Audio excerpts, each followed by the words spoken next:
70. Olive through 64. Both sides of Manchester a little busy at Big Bend and past 44. Just a couple of slower spots there. Eastbound 44 still that stalled semi in the right lane just past the 55 merge. 44 is jammed back past Jefferson. Southbound 55 Arsenal to Bates. Butler Hill to Merrimack Bottom slow due to road work. Road work back up eastbound 70 Packers Avenue to 64 and 64 approaching 157 midway to 159. Next update at 5:20 from the michaelsflooringoutlet.com traffic center. Brought to you by Eamon Gantner and Capriano, yourestateMatters.com. Hi, Margaret with Eamon Gantner and Capriano. How's your family? Do you have a legal plan for them when you're gone?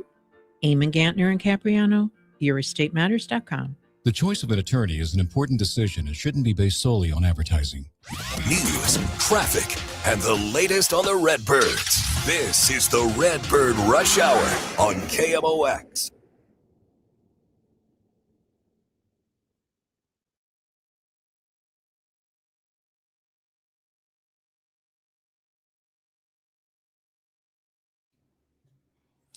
Hey guys, welcome into Tuesday on Redbird Rush Hour. Flying solo for a bunch of the show tonight, but not all of it. Matt Pauley is still out, taking a couple days off after his return from Jupiter the other day, and obviously our buddy Tom Ackerman is now down there. But the guy that's there from the first moment until the last moment is my good friend Derek Gould, and he's been kind enough to jump in and join me to talk a little ball here as I fly solo tonight. How you doing, Derek? How's Jupiter treating you, buddy?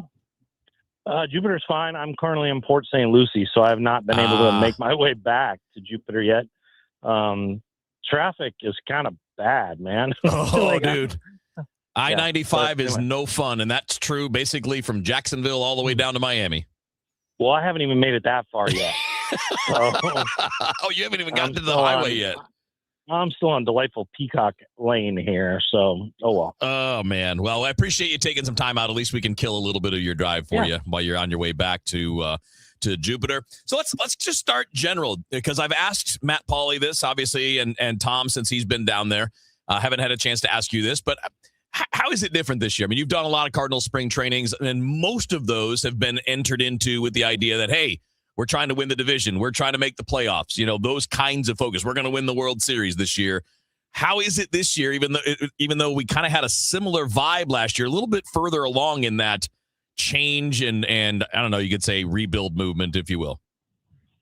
Yeah, I mean, it's significantly different. You know, not only do you have the setup that you just described, which has pivoted out of last year to like a complete rebuild, as opposed to like the Cardinals talking about underdogs, and resets and all that stuff, right?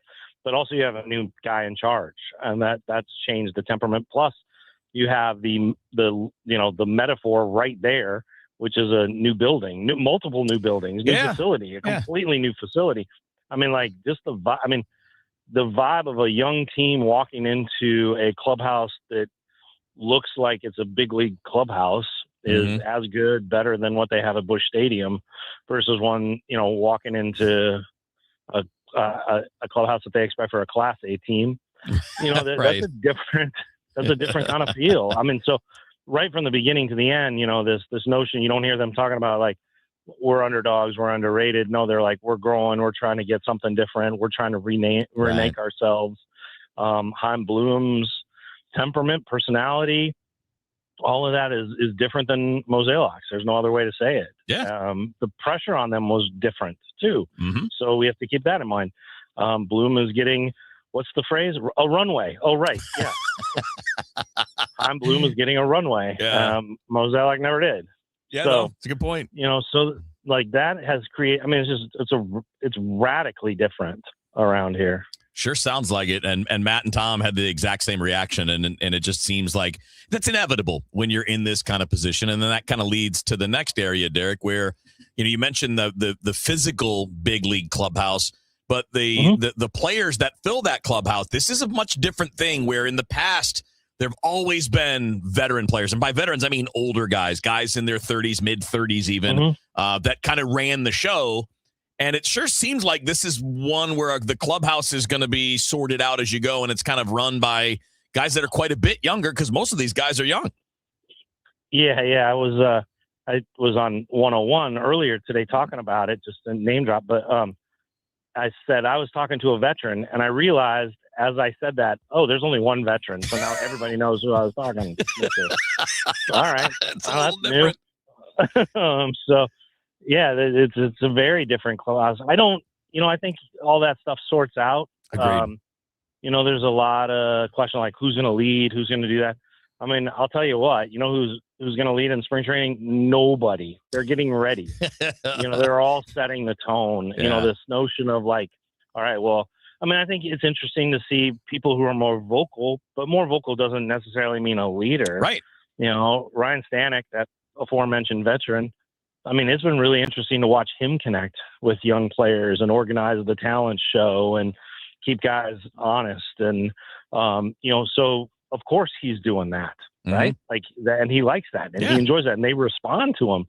So, I think, one of the guys who is definitely a clubhouse leader was last year and it continues to be today. And that's Pedro Paez. Mm-hmm. I mean, people just kind of gravitate around him. I'm not sure how much run or attention he gets in that conversation, but you walk in the clubhouse, it's pretty clear that, people respond to him. There you go. And that hasn't changed from one year to the next. So I think all of that emerges during a season. But folks trying to find their voice in spring is interesting. Alec Burleson knows that, right? Yeah. He's been pushed out of his comfort zone. We'll see how that goes. I think, JJ Weatherholt just probably is naturally that way. Mm-hmm. And how people respond to him is very interesting. Certainly he's performed in spring, but it'll only take root if he performs during the season too. Yeah, no, that's a great point. Got 3 areas we can do quickly, Derek, and one of them is the kids, and we'll talk a little bit about the catching and the outfield stuff, which will tie into the idea that, hey, this 26-man roster is kind of coming together. But Weatherholt and Baez as your 2 best offensive prospects in camp that are, close to the big leagues. Rainiel Rodriguez is this, but he's a little further away. Both of them, I think, did everything that you could ask them to do in this spring setting. And I mean, JJ had a job to win, and it sure looks like he has. And Baez made it very clear he's not far away.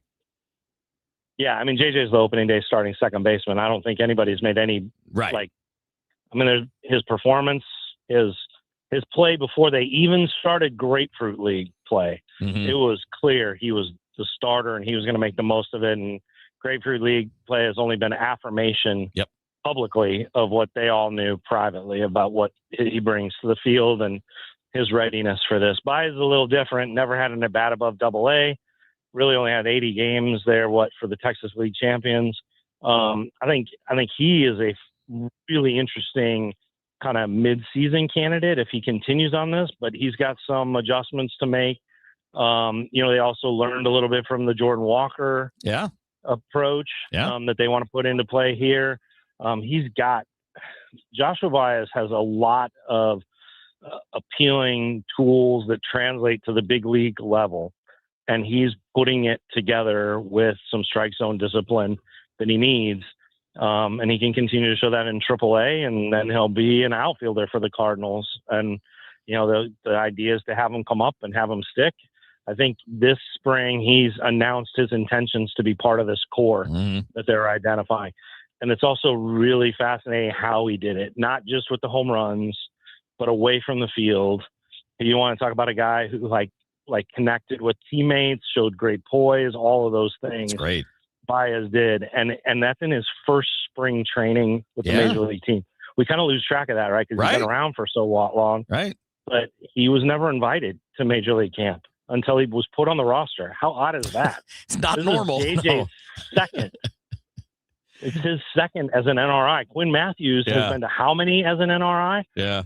And Joshua Baez, who's a top, 70 prospect in the game, and the guy who led their organization in home runs last year, this is his first big league camp. It's fascinating stuff. Late bloomer. That's all. Yeah. With the help of the the new staff and the technology. He's 22 years old. Yeah, he repeated it. Late bloomer. No, that's a good point. I was a late bloomer at 22. That's a good point. If he had gone to college, this would have been a much more normal development. But because he was a pro as a high school guy, it just took a little longer to get there.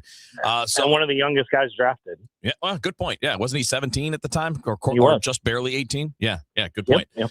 All right, sticking on the outfielders, Derek. Obviously, there's a lot to sort out. Scott and Walker need to show improvement that we haven't seen yet? But obviously, they're going to get that opportunity. Nathan Church is making an impression. Velasquez is still there with power. Fermin and Siess are there. Is it going to be kind of mix and match? I know they want 3 guys to run with it, but early it feels like it's going to be a little loose until you get Newt in there. I don't know. I think Victor Scott is a starting center fielder. I think I know what the numbers are from the games. I think there's more going on there, more improvement than maybe is letting on. We'll see. He's got to put it all together.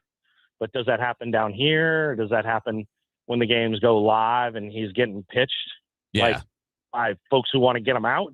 Yeah. I think that's he kind of has, I could be wrong on this, but he kind of has the look of a guy who is putting his game together for opening day. I get you. Not trying to, anyway, he's made improvements. I think, they want a right-handed hitting outfielder for that left field spot. Church may come up there as a defensive replacement. He's done well. He could also be the left fielder against, right-handers as a left-handed bat. They would look at that. They would like Velasquez to crush his way into that role. And they are very intrigued by Thomas Saggese. I am too. Because they'd like for his bat to be in the lineup. It's not going to happen as an infielder. Nope. There's no room at the end in there. Unless it's at third base and they're open. Sure. Like, is he the right-handed hitting third baseman? Perhaps. But they'd really like to see more of him because they do think he's got really good double upside and he can provide defense. And Fermin just won't let them ignore him. Yeah. It's just so fascinating. I mean, he's got his champions, which help. But gosh, there have been a number of times where they've opted not to use him, and he just keeps going. Yep. He keeps just saying, "You can't ignore me." I mean, he was playing center field. It was pretty good yesterday. Yeah. Well, my vibe. If you can play middle infield, you can play anywhere in the outfield, as long as you can run a little Tony bit. La Russa. Well, Tony did it the opposite. He was putting outfielders in the infield. Actually, that's not true. I know. With Dunk, they did it the other way. Yeah. His line was, if you can play middle infield, you can play anywhere. That was his line. And I couldn't agree more. And I will be happily aligned with a Hall of Famer. And go, hey, man, David, how about getting behind the plate? That takes some more work. Takes a little more work.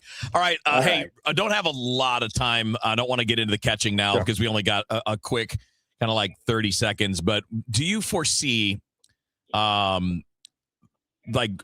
playing platoon splits and things like that early in the year? Or do you think they want some of these guys, Gorman, Scott, JC against righties, whatever, to get that right on right, left on left experience?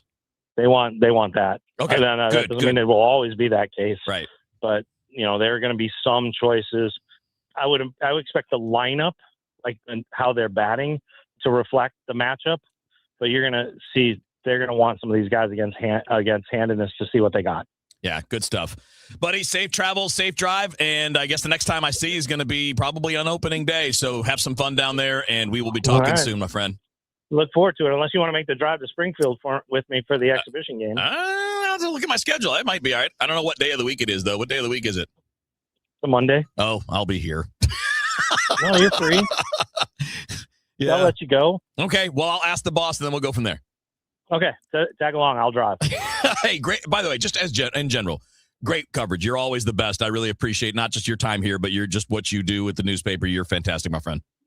Thank you, Kevin. Good to hear from you, and I look forward to seeing you. If it's not on the drive to Springfield, it'll be opening day. All right, that sounds good. That's Derek Gould of the Post-Dispatch, kind enough to spend some time with us here to kick off the show. I got a lot more baseball coming your way. We're going to talk more about Jordan Walker in a couple of minutes as well, so hang tight. It's Redbird Rush Hour here on KMOX. Traffic from the MichaelsFlooringOutlet.com Traffic Center.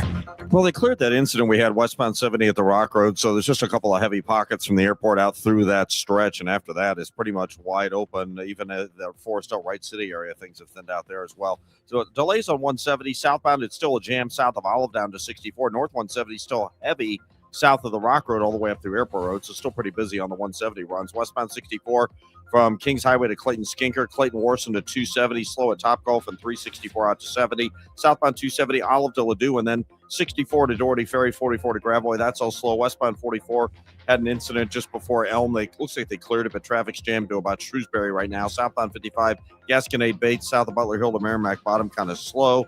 Eastbound 44 still that stalled semi in the right lane just past 55. 44 is jammed at Jefferson. Route 3 at Queenie, a train crossing. Northbound's backed up to Judith. Southbound's backed up to almost 8th Street. Eastbound 70 slow past Packers Avenue and 64. 157 midway to 159. I'm Roger Brand at the Michaels Flooring Outlet.com Traffic Center. It's time for a $98 furnace tune-up. Honey, I found the one. Oh, I thought I was the one. Oh, you are, but this one's certified, background check, shows up on time, and can install all the ceiling fans. Heating, cooling, electrical, and plumbing. Trusted pros who do it right. Hey, it's Matt Foley. I want to tell you about my friends over at St. Louis Weight Loss Injections. They are the absolute best. Have you been thinking about talking to somebody about getting on GLP-1? Maybe you're a candidate. Maybe you don't know if you're a candidate. Well, you should talk to the folks at STL Weight Loss Injections. They'll be upfront with you. They'll be honest. Maybe they'll tell you, yeah, this would be great for you. Maybe they tell you, you know what, this probably isn't the right fit. But either way, they want your best interest to be the most important part of meeting with you. And then once you get started with it, they are absolutely fantastic. They make it really easy. It's $199 for the first month. We all know the GLP-1s work. I mean, it doesn't, you can see all the celebrities, everybody that's using it. You've probably got people in your life that are using them and have had tons and tons of success with it. So just find out. That would be my thing for you. You're thinking about it? Talk to them. They'd love to have a conversation. Head to the website, stlweightlossinjections.com, stlweightlossinjections.com, or give them a call, 636-244-5333, stlweightlossinjections.com. Thy ticket, Lady Jennifer of Coolidge. Well, many thanks, good sir. Hereeth my Discover card. They accept Discover at Renaissance fairs? Yeah, they do here. Discover is accepted at the places I love to shop. Getteth with the times. With the times? You're playing the lute. Yeah, and it sounds pretty good, right?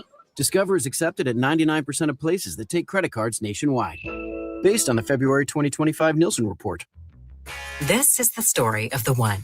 As a procurement manager for a hospital system, she keeps every facility in her network stocked and ready.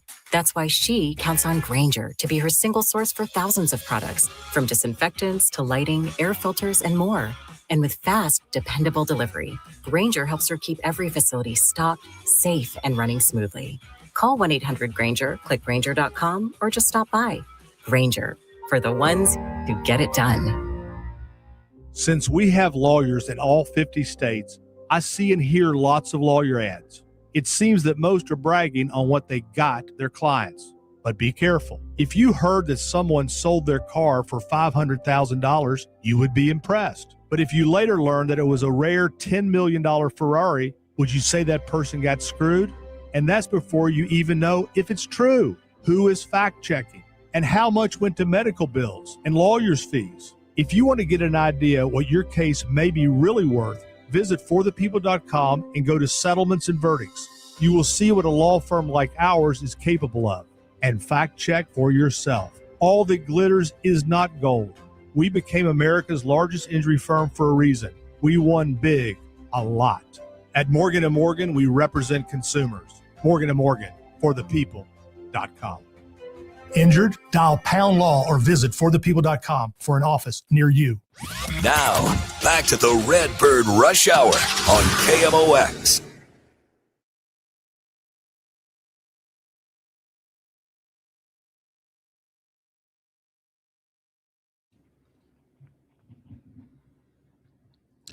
All right, picking it back up with Redbird Rush Hour here on a Tuesday, flying solo today, and then Matt Pauley will be back as usual tomorrow, and then the rest of the week will be normal. So it'll be Matt and I the next two nights, and then Matt and me and Bernie on Friday as we normally do, getting back into our regular rotation. I want to continue on with the outfield conversation for a minute. I was on Twitter today. I saw, because Bernie and I talked about this last night, and then Bernie had a tweet today about Jordan Walker and his concern about what we discussed last night, the strikeout rate, the high ground ball pop-up rate, infield pop-up rate, and that we're not seeing the implementation of changes that would be productive. So it's not, as we discussed last night, it's not writing a player off. It's more about just continuing to have concerns about that player. He's going to get his chance in the regular season to show the improvements, and that's fine. There's no criticism there. There's nothing wrong with it. In fact, it's exactly what I would do. But what's very clear when you look at Jordan Walker's performance the last couple of years, and even his rookie year, it was true to an extent, but it's even more true now when you break it down. I think there are too many people that misunderstand what teaching someone to hit the ball in the air means. I think there are too many people, especially on social media, that think instantly, oh my God, they're trying to get these guys to have a big uppercut swing and hit everything up in the air. That's not what it means. And it's not all mechanical. I'm seeing comments like, they ruined his swing. And they barely tweaked his swing. There are minor changes to the swing. There are more changes to the setup, to the stance, but the stance and the setup, that's not your swing. Those are different things. One is just how you get to the other. But there are more parts to it than just like tweaking, your bat path or changing your posture in the bat. I mean, there are three things that go into hitting the ball hard in the air, right? There are mechanical elements, right? If your swing isn't conducive to it, if you've got, if you're a little too flat through the zone or whatever, there are things that can cause problems there. So there is a mechanical element, but there's also a timing element, and then there's also a swing decision element. Are you swinging at pitches that you can hit in the air? Is question number one. That, to me, is before mechanics. That comes before timing. If you're swinging at pitches low, guess where you're going to hit the ball? You can hit it on the ground more often than not. And unfortunately, when you look at Jordan Walker's profile the last couple of years, but specifically last year, the vast majority of the pitches he swings at are down in the zone and down out of the zone. So if you look at some of these graphics, and I won't get too boring on it, but these paint a picture for you as to what his real problem is. Yes, he has physical, mechanical things that probably need to be smoothed out, but those things can be overcome with pitch selection and timing. And timing just means hitting the ball out in front of you. You're not as likely to hit it in the air if it's getting too deep in the zone. If you hit it out front, your bat's on a natural upswing at the end of the point, at the contact point. That's another way to think about hitting the ball in the air, is just catch it out front. You catch it out front, your bat's already on a natural upswing there. But when it comes to the pitch, the swing decisions, deciding what to take and what to swing at, this is where Walker's in trouble. So if you look at last year and the total pitches that he saw, okay, the total number of pitches he saw that were low and away off the plate is literally as many is actually, I think it's actually maybe almost more pitches than he got in the strike zone the whole year. But it is by far the most frequent location that he sees pitches is low and away. He saw 475 pitches low and away last year. The most he saw in any other zone would be low and in, and that was 166. So 3 times as many as the second most frequent location. In other words, pitchers know he's going to swing at that, and they just keep feeding it to him. And if you look at his swings, guess which zones he swings at most frequently. Low and away off the plate, low and in off the plate, and then low and away on the plate. Those are the zones that he swings at the most. Well, you want to know why he's hitting ground balls? Because he's literally swinging at pitches you can't do anything with. And if you look at his strikeouts, it's the same map. If you look at his ground ball percentage, I mean, when he hits those balls that are in those zones I talked about, he's hitting ground balls 2/3 of the time because you can't hit those balls in the air with any authority. So we need to focus less on, they're asking him to change his mechanics. A little bit. It's way more about what he chooses to swing at. And that's what he's got to fix moving forward. More Redbird Rush Hour coming your way after the news here on KMOX. At 5:30, this update is sponsored by Michael's Flooring Outlet, the flooring experts, michaelsflooringoutlet.com. We've got windy conditions and 80 degrees downtown at the Arch. This just in from the Associated Press. 2 more members of the Iranian women's soccer team have been given asylum in Australia, according to an Australian official. Congresswoman Nikki Budzinski and Wagner, Congressman Wesley Bell, and Mike Bost's legislation would expand the park's authorized boundary to allow the National Park Service to extend the park into, we're talking about the Arch Grounds here, Malcolm Martin Memorial Park and neighboring vacant parcels in East St. Louis. Brzezinski says this legislation represents the first and most important step Congress can take to enable the expansion of Gateway Arch National Park and bring renewed opportunity and energy to our area. Ryan McClure, Executive Director of Gateway Arch Park Foundation, says this is a collaboration at its very best and the kind of partnership that moves our region forward. There was no dollar amount on this project as yet, but the area surrounding Malcolm Martin's Park is a blighted area that would require significant revitalization, and there's no timeline on that either. In East St. Louis, Maria Kina, KMOX News. The Board of Police Commissioners is justifying a steep budget request by pointing to crumbling infrastructure. Pointing to over a half dozen buildings that they will be taking ownership of that have significant water and foundational damage across the board. However, what they were unable to show is what the cost of those repairs will be. Here's Board President Chris Saraceno. I think it's too early to make that assessment. I think we have to go through hopefully a third-party evaluation to look at what's going on. So without knowing the cost of repairs, how much are they asking for? Board President Chris Saraceno says they're asking for $25 million, but he acknowledges that number is inexact. And we don't think, based upon what we are seeing right now, that would be suffice. The city says they allocated $16 million to the board last year, but they cannot explain how much of that $16 million is already being spent. In St. Louis, Sean Malone, KMOX News. Musicians from Illinois are leading a group of independent artists nationwide to sue Google. Here's Roger Plummer. The lawsuit, filed by many local artists, including 4 members of the Chicago-based alt-punk band Directrix, alleges that Google's AI music business illegally copies music, launders the rightful ownership, and unfairly competes in the marketplace with real musicians by distributing its AI music through Google's online outlets like YouTube. The lawsuit says, quote, "This is a case about what Google took, what it built with it, and what it never paid for." From the Saliga Heating and Cooling Weather Desk for tonight, well, after midnight, we could see some storms. Low temperature 54. For tomorrow, we've got, especially in the morning, some heavy rain at times, high 67, but we'll drop to 48 by late in the day. Thursday's high 56. Right now, it's 80 downtown at the Arch. I'm Michael Calhoun, KMOX News. All right, listen up. FanDuel is giving all customers a profit boost every single day through March 15th. This is a really great deal. You're going to want to take advantage because from now until that final 68 is revealed, you're getting daily profit boosts for a chance at a bigger winning on your college basketball bets if they hit. Trust me, you don't want to miss a single day.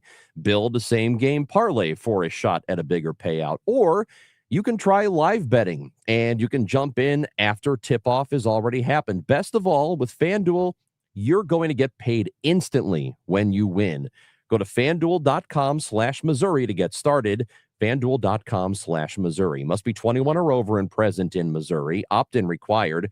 Bonus issued as non-withdrawable profit boost tokens. Restrictions apply, including any token expiration and max wager amount. See terms at sportsbook.fanduel.com. Gambling problem? Call 1-800-GAMBLER. What matters to you matters to us. That's why Busey Bank takes the time to understand your goals and build solutions that fit your story. From everyday banking to long-term planning, our team is here to help you navigate every stage with care and expertise. We're more than a bank. We're your neighbor, your advisor, and your advocate. Busey Bank.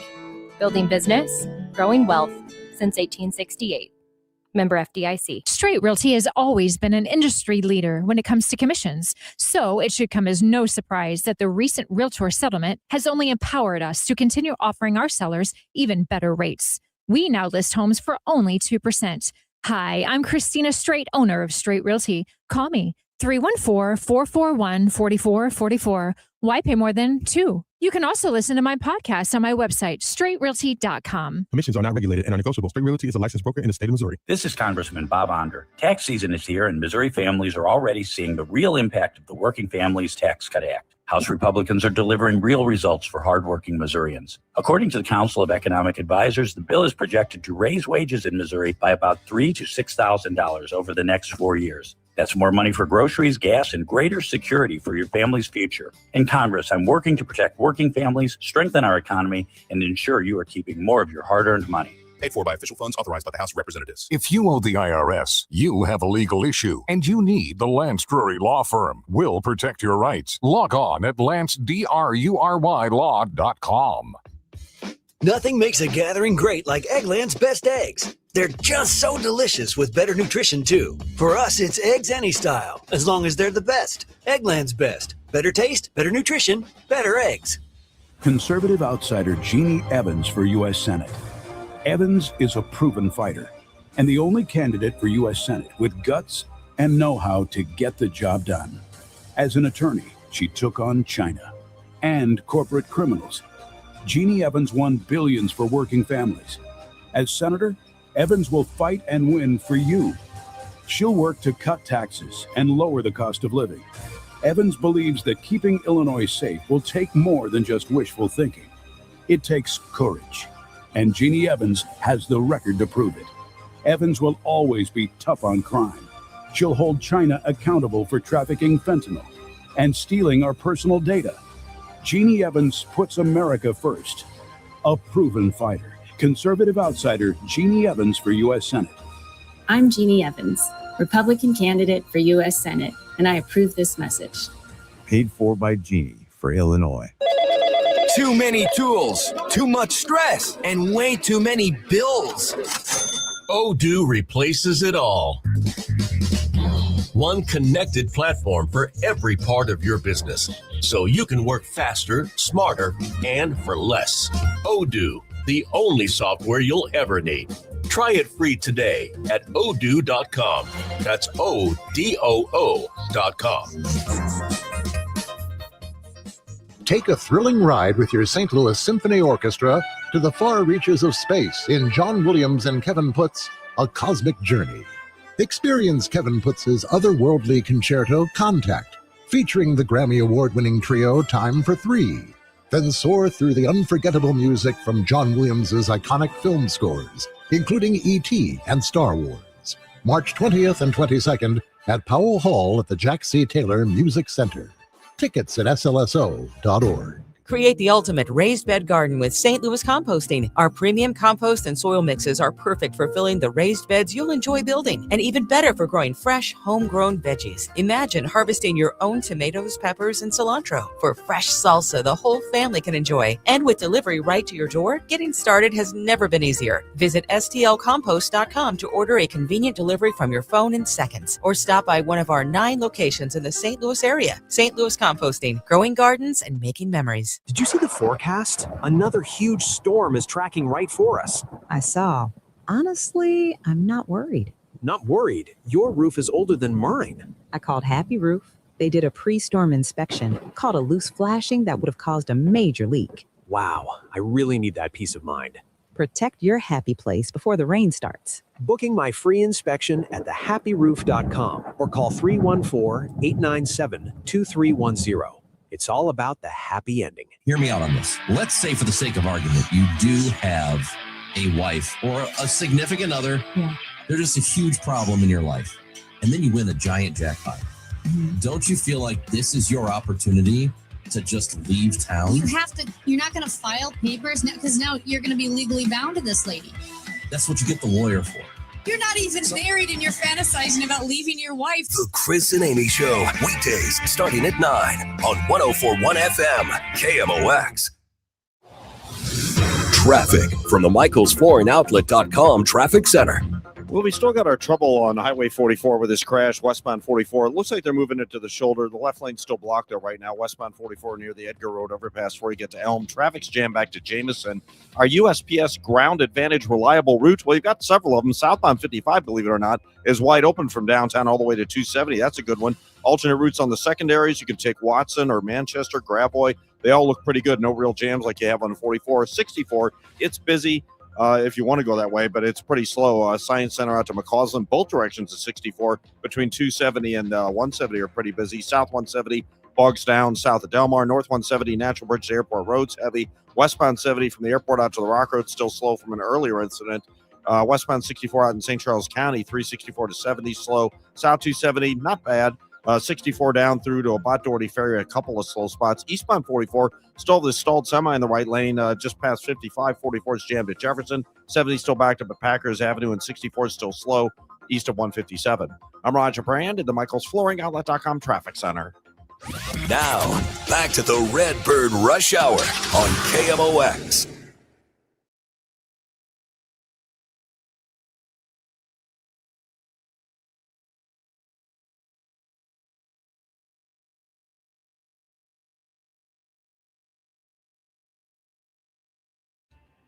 All right, back it on Redbird Rush Hour, and let's get this segment going with our spring training report. Now, a St. Louis Cardinals spring training report, sponsored by St. Louis Composting, growing gardens and making memories. And by Happy Roof, we always create happy endings on the voice of the Cardinals, KMOX. All right, Kevin Wheeler with you here on Redbird Rush Hour. Solo tonight. Happy to have my buddy Derek Gould on earlier in the show to help carry some of that weight. Also, just to get another big picture view of what's going on down in Jupiter. I want to stay with the outfield because I think that's the area where there's the most intrigue to open the season. That's why Bernie and I spent time on it yesterday, and there are a few other things that are interesting about it to me. And one of them will be Nelson Velasquez, which we'll talk about in a minute. But I talked about I think the misconceptions that a lot of fans have about what someone talking about launch angle means, because they immediately think it's, you're messing with the swing. And it can mean that. You may make a little change here to get your bat on plane a little bit better, to not be too flat through the zone. There are a lot of ways that can be done. There are obviously lots of ways you can tweak the mechanics of a swing, but it's so much more about swing decisions and timing. And you can have a goofy swing if you swing at the right pitches. And you can have the most beautiful swing ever, and if you can't figure out what to swing at and what to take, you're going to suck. I mean, it really is that simple. So I kind of laid that out for Jordan Walker, and the problem, and you can chart it if you want to look at it yourself. Just go to Baseball Savant and pull up his page, and they got these really great charts that show you where pitchers throw the pitches to them, how often they throw fastballs versus breaking balls versus changeups, all that, and you can see that he basically gives them what they want, which he swings at too many pitches off the plate, low and away. And then when he does get mistakes, he doesn't do enough with it. In the minors, pitchers probably make 10 mistakes in the minors for every one mistake that a major league pitcher will make. So when you wonder sometimes why a guy had good numbers in the minor leagues but not at the major leagues, it's probably that. It's that you get more luck in your favor as a minor league hitter because those pitchers are going to make more mistakes. And if you feast on mistakes, you can boost your numbers. And there just aren't as many mistakes. The scouting reports are way better. The command of the pitchers is way better. It's why they're in the big leagues. So when you look at a guy like Walker, he has shown you if you throw this pitch, and particularly if you throw low and away, even outside the zone, he's going to swing. And you're going to get strikeouts that way. You're going to get easy ground balls that way. And that's what he has to. That's, to me, the number one thing he has to change. With Victor Scott, and we talked about him with Derek Gould, and Derek is saying that there are things behind the scenes that are looking good. I do trust him on that. That they're happy with some adjustments that he's making. It's just not translating into games at the moment. And both of these guys are going to get regular season time as they should. None of what we're talking about now is advocating for them to be pushed to the back seat. That time could come, but I think they need at least a couple of months into the regular season before we start to do that. But what's interesting with Victor Scott is that his problem in terms of producing offense is the exact opposite, or damn near the exact opposite, of Jordan Walker. Jordan Walker's problem is that he chases too much and that he swings too much, even at strikes, that he can't do anything with. Victor Scott doesn't do that. He has a great chase rate. He's in the top quarter of the league in a good way when it comes to staying off of pitches outside the zone. He walks at a pretty good rate. He's in the 60th percentile. And keep in mind, he's in the 60th percentile for walks as a bottom of the order hitter who can fly, which means nobody wants to walk him. Nobody's pitching around him. Nobody's being too careful with him. They don't want the fast guy on with the top of the order coming up. So the fact that he doesn't chase and the fact that he draws walks is a really good sign that he's doing something right. The problem is he doesn't do anything with the pitches in the strike zone. So it's a little bit of a different problem. Some of it's probably related to the fact that Victor Scott doesn't have great bat speed. But it's really weird to me to have a low chase rate. Not weird. It's telling when you have a low chase rate, but a high swing and miss rate and a high strikeout rate. And Scott has that. So when you don't chase outside the zone very often, but you strike out a good bit and you swing and miss a lot at pitches in the zone, that's a problem. Because pitchers know they can just throw the ball over the plate and you're not going to do damage against them, and that's a bad thing to be. So their problems are opposite, but the solution is going to be similar in that you just have to let them play through it. And, Scott has shown, especially last year, he does get the pitches to hit. He's just not doing anything with them at this point. And whether it's a mechanical adjustment, a lot of it can be timing. If you look at what he struggles with, especially last year, anything as a breaking ball, he struggled badly. Hit a $168, no power, no on base against those off speed, against those breaking pitches. He did not hit off speed well at all. And in all honesty, didn't hit the fastball well enough. If you're only hitting 245 against fastballs, and pitchers throw fastballs to Victor Scott a lot, he got fastballs 55% of the time last year. That's a lot. When more than half of the pitches that you're seeing are fastballs, that tells you that pitchers aren't worried about you hitting their fastball. And that's where Victor Scott's going to have to get better. Now, when it comes to a guy like Nelson Velasquez, and as Derek Gould put it earlier, as we stick to the outfield here for another couple minutes, as Derek put it earlier, when it comes to Velasquez, he's in a position where they want him to slug his way onto the team. And he's still there, and he hit a home run today. So what is he all about? What's Nelson Velasquez all about? That's what we're going to get into coming up next here on the Redbird Rush Hour on KMOX. For residential and commercial heating repairs, service, maintenance, or installation, contact Air Comfort Service Heating, Cooling, and Installation. With over 50 years of HVAC service, get in your comfort zone this winter. Visit aircomfortservice.com. That's aircomfortservice.com.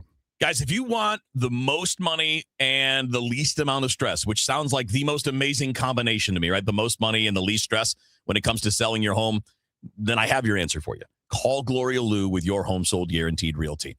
I've had a chance to look at the numbers to see how she runs her systems. I've had a chance to talk to Gloria about how this all works, and it's very clear to me.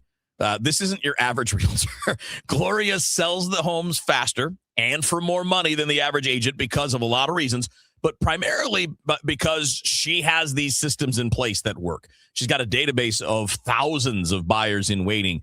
That means that you could have a buyer for your home just sitting there waiting for your home to come onto the market.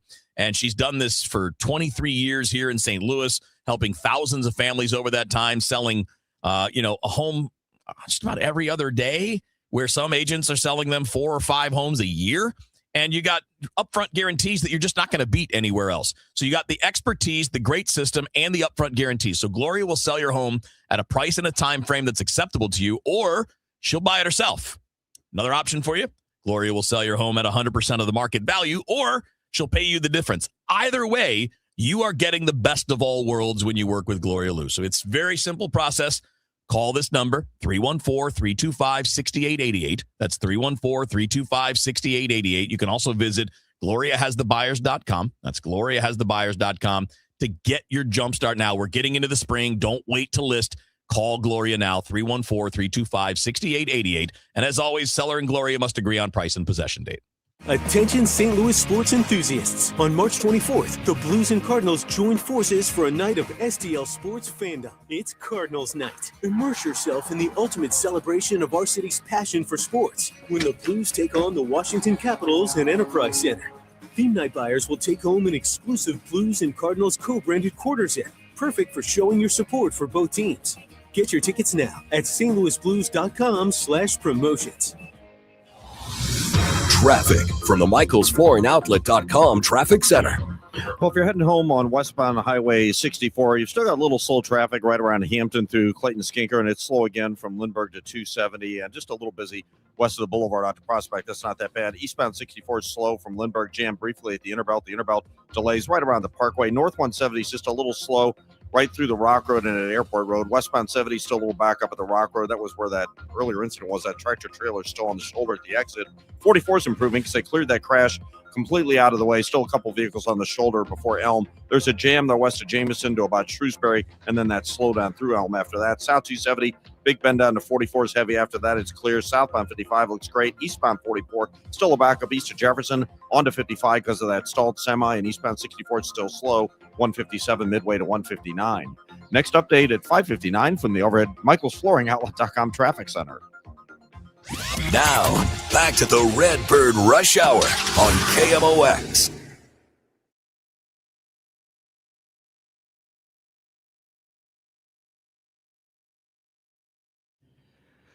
I got a few minutes left here on Redbird Rush Hour before Sports Open Line. Want to hit on a couple of different things, and I do want to talk about Nelson Velasquez for just a minute. We'll do that in a minute, but I got a couple of messages on the stream that I thought were really interesting and relevant to what we were talking about with the outfield and Walker and Scott. And Richard asks or says, I think Walker's swing speed is very fast, but his reaction time is slow recognition and reaction time, bad combo.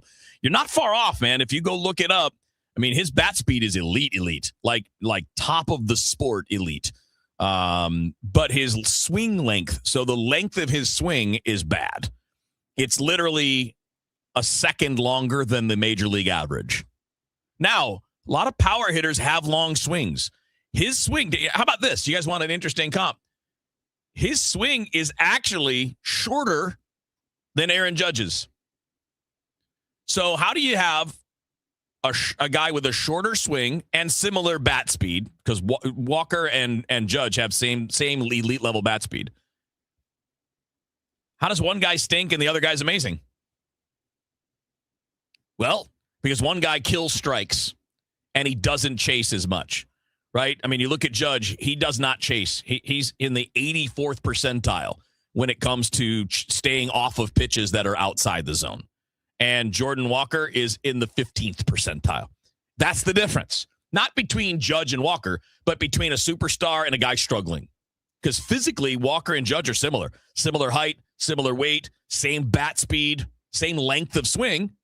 But one guy can't figure out what to swing at, and the other one has. And that's ultimately what this comes down to, which is why I was talking about those swing decisions. That's a really good observation from our listener, Richard.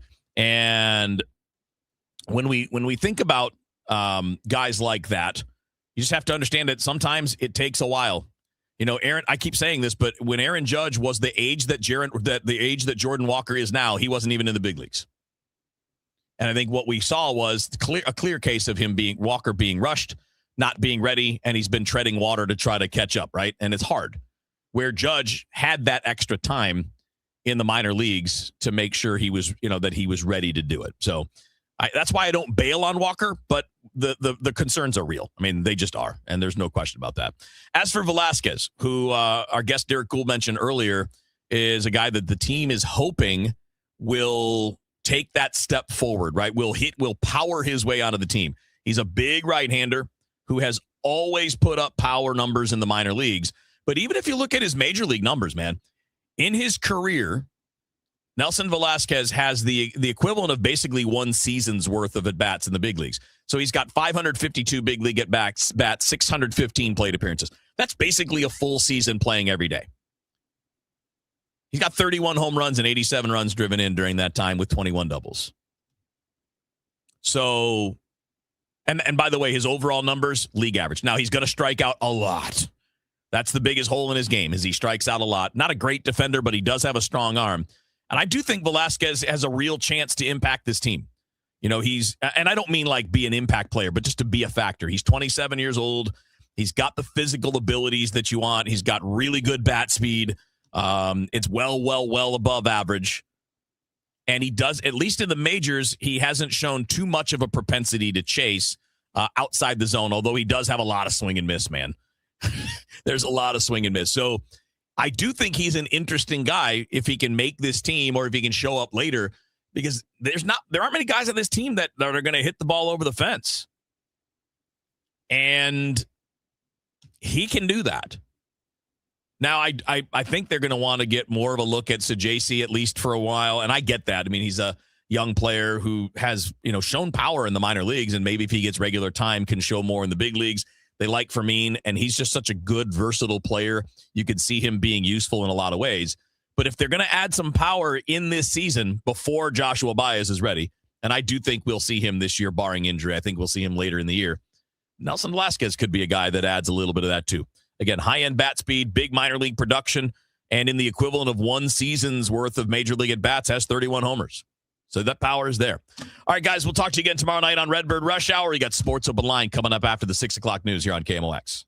Right now, new FanDuel customers can get up to $300 back in bonus bets every day for 10 days if your bet loses. Here's how it works. Place a tournament bet using the token, and if it doesn't hit, you'll get up to $300 back in bonus bets every single day for 10 straight days. That's 10 chances to play all tourney long, from game props and money lines to spreads, totals, futures, and more. You can even mix things up with same game parlays for a shot at a bigger payout. However you want to fill out your bracket, FanDuel makes it easy to stay in the action day after day. FanDuel.com/Missouri to sign up today. FanDuel, it's time to dance. Must be 21 or over and present in Missouri. Must apply select token each day. Bonus bets are non-withdrawable and expire 7 days after receipt. Tokens are received in increments of 1 per day. Restrictions apply. See terms at sportsbook.fanduel.com. Gambling problem? Call 1-800-GAMBLER. Straight Talk Wireless presents Pickup Truck Wisdom. If you're only good to your new friends, you're not going to have any old ones. Straight Talk gets it. That's why new and existing customers get free 5G phones on Verizon's 5G network. Pretty simple, really. You keep good people by being good people. Find us at straighttalk.com and Walmart. Straight Talk Wireless. Straightforward. Always. Taxes and fees apply. Plan purchase required for free phone offers. Copyright 2026 Verizon.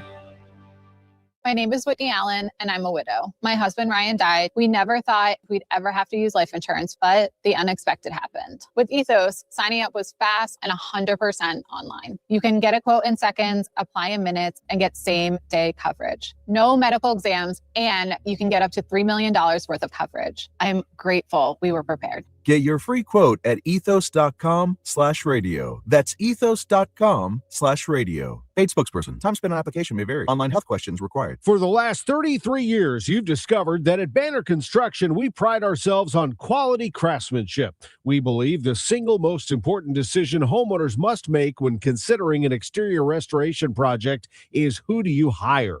At Banner, we provide well-engineered, meaningful, long-term solutions to transform your home into the pride of the neighborhood. Let us help you fall in love with your home all over again. Call or visit bannerconstruction.com and have a banner day. Every spring brings promises, and every spring delivers surprises. This year, the Cardinals are writing a new story, and there will be plenty of surprises. Tom Ackerman is in Jupiter, Florida, with inside access to Camp Cardinals. Presented by St. Louis Composting. Composting, growing gardens and making memories. And Happy Roof. We always create happy endings. From breakout performances to roster revelations, get reports throughout the day on the voice of the Cardinals, KMOX. Traffic from the michaelsflooringoutlet.com traffic center. Well, if you're traveling on westbound 44, that crash is over to the shoulder now, but there's still some slow traffic from Laclede Station out through Edgar. It opens up before you get to Elm. And eastbound 44, they've got the two right lanes blocked now for this stalled tractor trailer. Eastbound 44 just past 55, so 44 still has a jam back pretty close to Jefferson downtown. If you're headed in for the Blues game, we've got a crash eastbound 64 near 14th Street. Traffic is jammed back through Jefferson right now. It's not too terrible. Other than that, eastbound 64 is backed up west of McKnight to Big Bend. South 170, you're on the brakes from Ladue down to 64. That's pretty solid. South 270 is thinned out. Southbound 55 looks good. Westbound 70 still a little slow right through the Rock Road where they had that earlier incident, that stalled tractor trailer still out there. And eastbound 64 still a little bit slow east of 157 as well. I'm Roger Brand at the michaelsflooringoutlet.com traffic center. Celebrating 100 years of informing and entertaining. KMOX AM St. Louis. KMOX FM Hazelwood. The voice of St. Louis. This is CBS News on the Hour, your home for original reporting. Jennifer Kuiper, the U.S. military says it has destroyed 16 Iranian mine-laying boats in the Strait of Hormuz. More from CBS's Olivia Rinaldi. Last night, President Trump on True Social did give a threat to Iran, saying that if they do anything to stop the flow of oil through the Strait of Hormuz, he said, quote, the United States will hit them 20 times harder than they have been hit thus far. He also added that it would be a gift to China and other nations because they rely most on some of that oil that needs to transit through the Strait of Hormuz. CBS's Nancy Cordes has more from the White House on the Trump administration response to why the move was made to strike Iran first. In the White House briefing, I asked the press secretary, Caroline Leavitt, where he is getting this information, because we haven't seen any intelligence that would indicate that.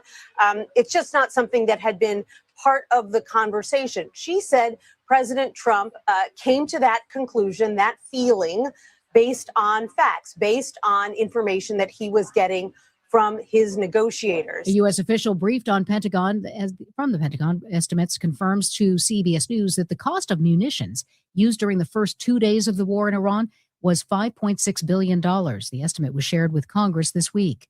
25 days into the partial government shutdown, wait times at TSA lines and airports across the country are very long.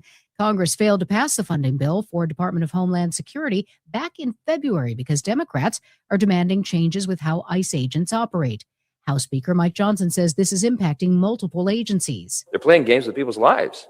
We got other critical agencies like FEMA and TSA that are unfunded, experiencing significant staff shortages. It is going to be a stormy evening from Texas up to Iowa and over to northwest Indiana as tornado watches are now posted. CBS News Chicago Chief Meteorologist Albert Ramon. It's a level 4 out of 5 on the severe weather scale that includes much of northwest Indiana, much of Will County, and stretching into LaSalle County. Chicago, western suburbs, it's a level 3 out of 5 on the severe weather scale. Our main concern with these thunderstorms is going to be large hail, potentially the size of tennis balls. On top of that, a flood threat.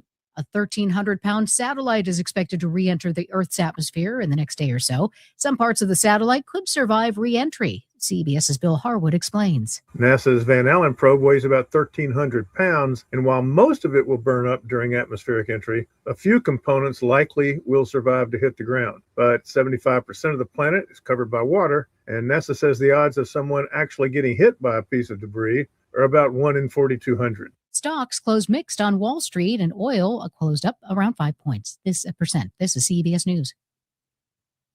Go to the ends of the earth, half a world away. Reach for the stars. If I take time to think, they might go get Brad. On CBS, Sunday morning.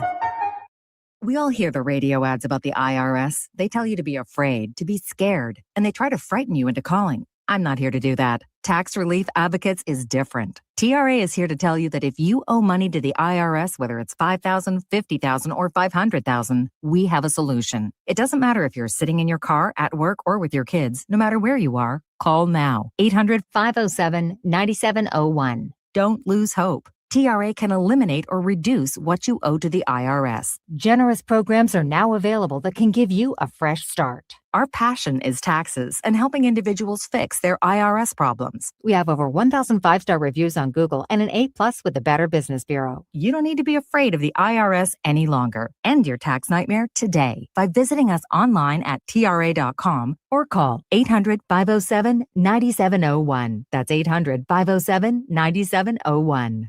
Tax Relief Advocates. Real solutions for real people. At 6:04, it is windy and 79 degrees downtown at the Arch. Amidst the St. Louis City police budget fight is a large increase in funds to maintain buildings. Without quotes, how do they know how much to ask for? The board president says over half a dozen buildings have significant water and foundational damage as they are set to assume their responsibility. In the current fiscal year, the department received around $16 million from the city for those kinds of repairs, far below their current ask of $25 million.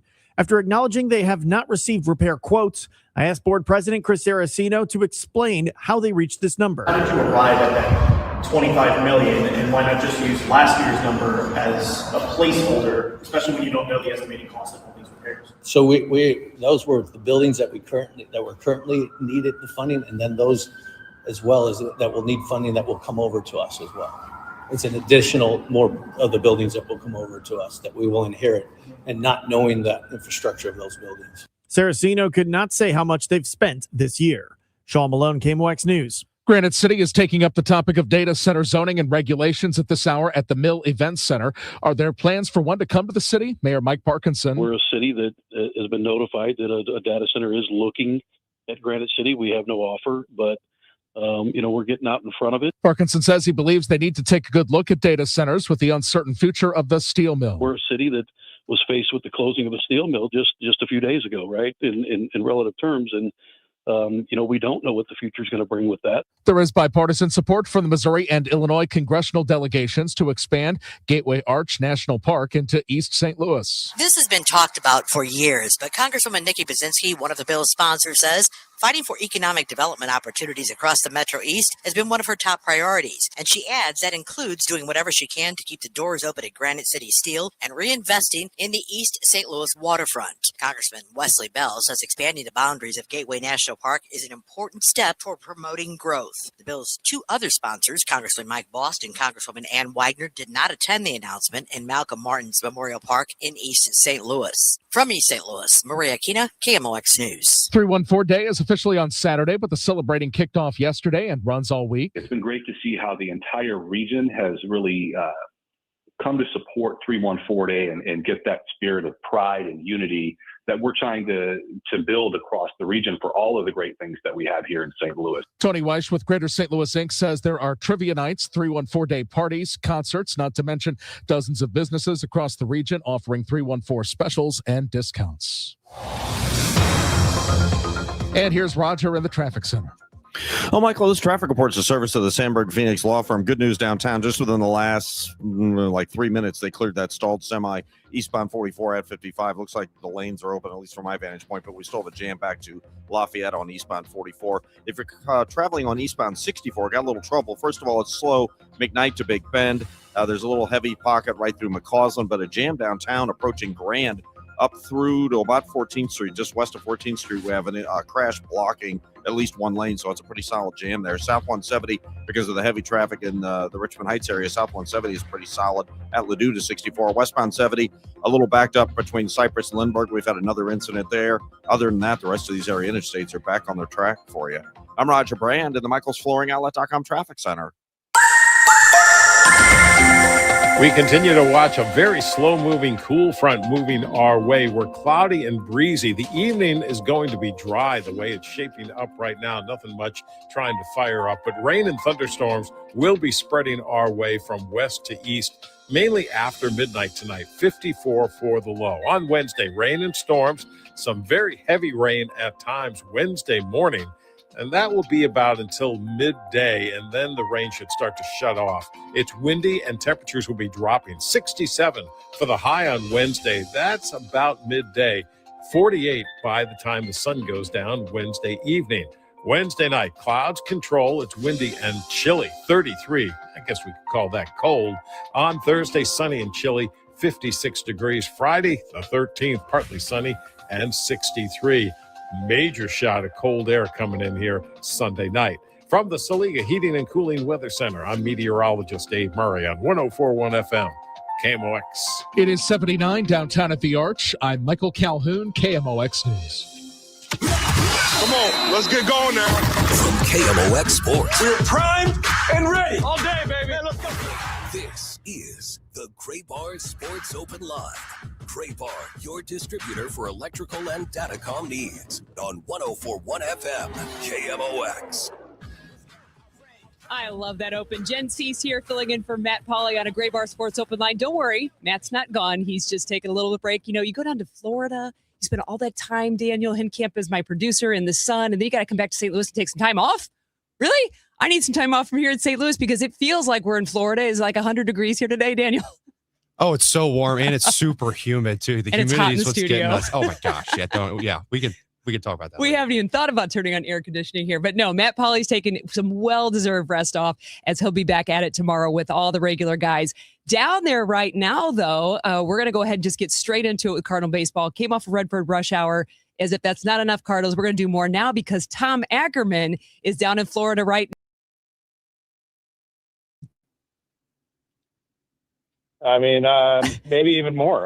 Just love being around the club. Good to hear from you. Good day today. You know, not a good score. Cardinals lost the game 6-1, but anytime you can play a baseball game, it's good. I think yesterday was one of the best spring training games I've ever seen. The Cardinals hit 4 home runs in Jupiter, Weatherholt, Baez, 2 from Chase Davis. They pitched extremely well. they put on a show for the fans, and the game was 2 hours and 1 minute. I mean, that is unheard of for a 7-2 game. Unbelievable. I mean, it was really, really a good time. And, it kind of reminded you that baseball is fun. Yeah, for sure. I wanted to ask you too, as Matt Pauley comes back and you kind of take over going down there, you have obviously been in touch reporting and him reporting to you. When you go down in person, are you finding exactly as Matt left, or did you see some of your own surprises as you were kind of getting into the swing of things there? Well, things start to change. I mean, we're getting a little closer to cuts here. The things are starting to happen. Rosters are getting shorter. Teams are starting to figure it out. And, that happens all across baseball. And with the Cardinals, they have a number of players that are fighting for position here. And as you get closer to the end of spring training, you start to realize that, players are going to be cut. And, things are a little different in February. I mean, when Matt was here, I think you're trying to get eyeballs on everybody and trying to figure out who's who and what their skill sets are. And now the Cardinals are evaluating these players to say, what's our 26-man roster going to look like in 16 days? I mean, they play the opener on March 26th. So it's a little bit different of a vibe here. As you get a little closer, it starts to intensify a little bit. Players who are not doing well, I think, start to probably feel the pressure.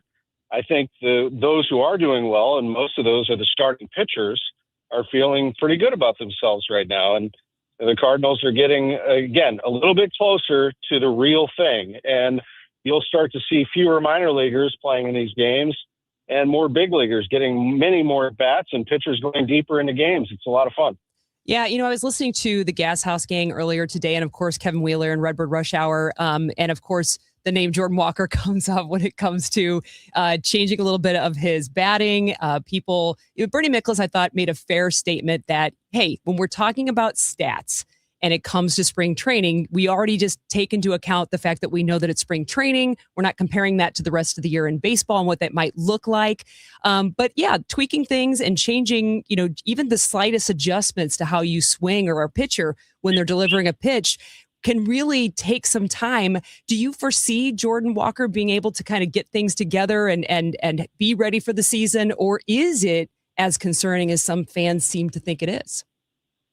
Well, I sure hope he's ready. I mean, because there's going to be some competition for his spot. If not, he's going to get a lot of time to show what he can do. But he's such a great guy. Let me just start there. I mean, this isn't like he doesn't care or that he's not working hard enough. He's an elite prospect who just hasn't panned out just yet. Comes from a great family. He's smart as can be. But, you got to hit the ball. And you got to field your position well. He's working on that. But, you have to be able to hit at a consistent level. My opinion, he's got a very long swing, and it's not conducive to consistent hitting. They have to figure out a way to tighten it up. Now, when he does square the ball up, that ball just rockets out of the ballpark. And that's why everybody's so excited about what he could be. Because when he makes contact, it goes a million miles. The problem is he's not consistent enough, and this has been going on here for a few years. So I think that 2026 is the year that they let Jordan Walker figure it out, but it's not going to be forever. I mean, they have to figure out what they're going to look like here in 27, 28 so that they can go win the World Series. I mean, I think in 28, that's probably a reasonable amount of time, 2 years, to get this project in a place where they think they can make a real run. So is Jordan Walker going to be part of that or not? And it's the big leagues. It's just the way it is. Yeah, for sure. Like yesterday, for example, he was on that other, I wasn't at the game. I was doing the Orioles game. He was down doing the game at the West Palm against the Astros to the tune of gets a hit. That's great. But he also struck out 3 times. And, if you start to see this over and over and over again and you fall into some bad habits, that's concerning. So I don't want this to all be about Jordan Walker and Nolan Gorman but those are 2 names that have to be good this year. Yeah. I mean, it's been a while now. They are expected to become veteran contributors, especially in Walker's case. He's gotten a lot of play, a lot of opportunity. I thought he was sent down too early the first time around, and they tried to redo his swing and teach him some new things.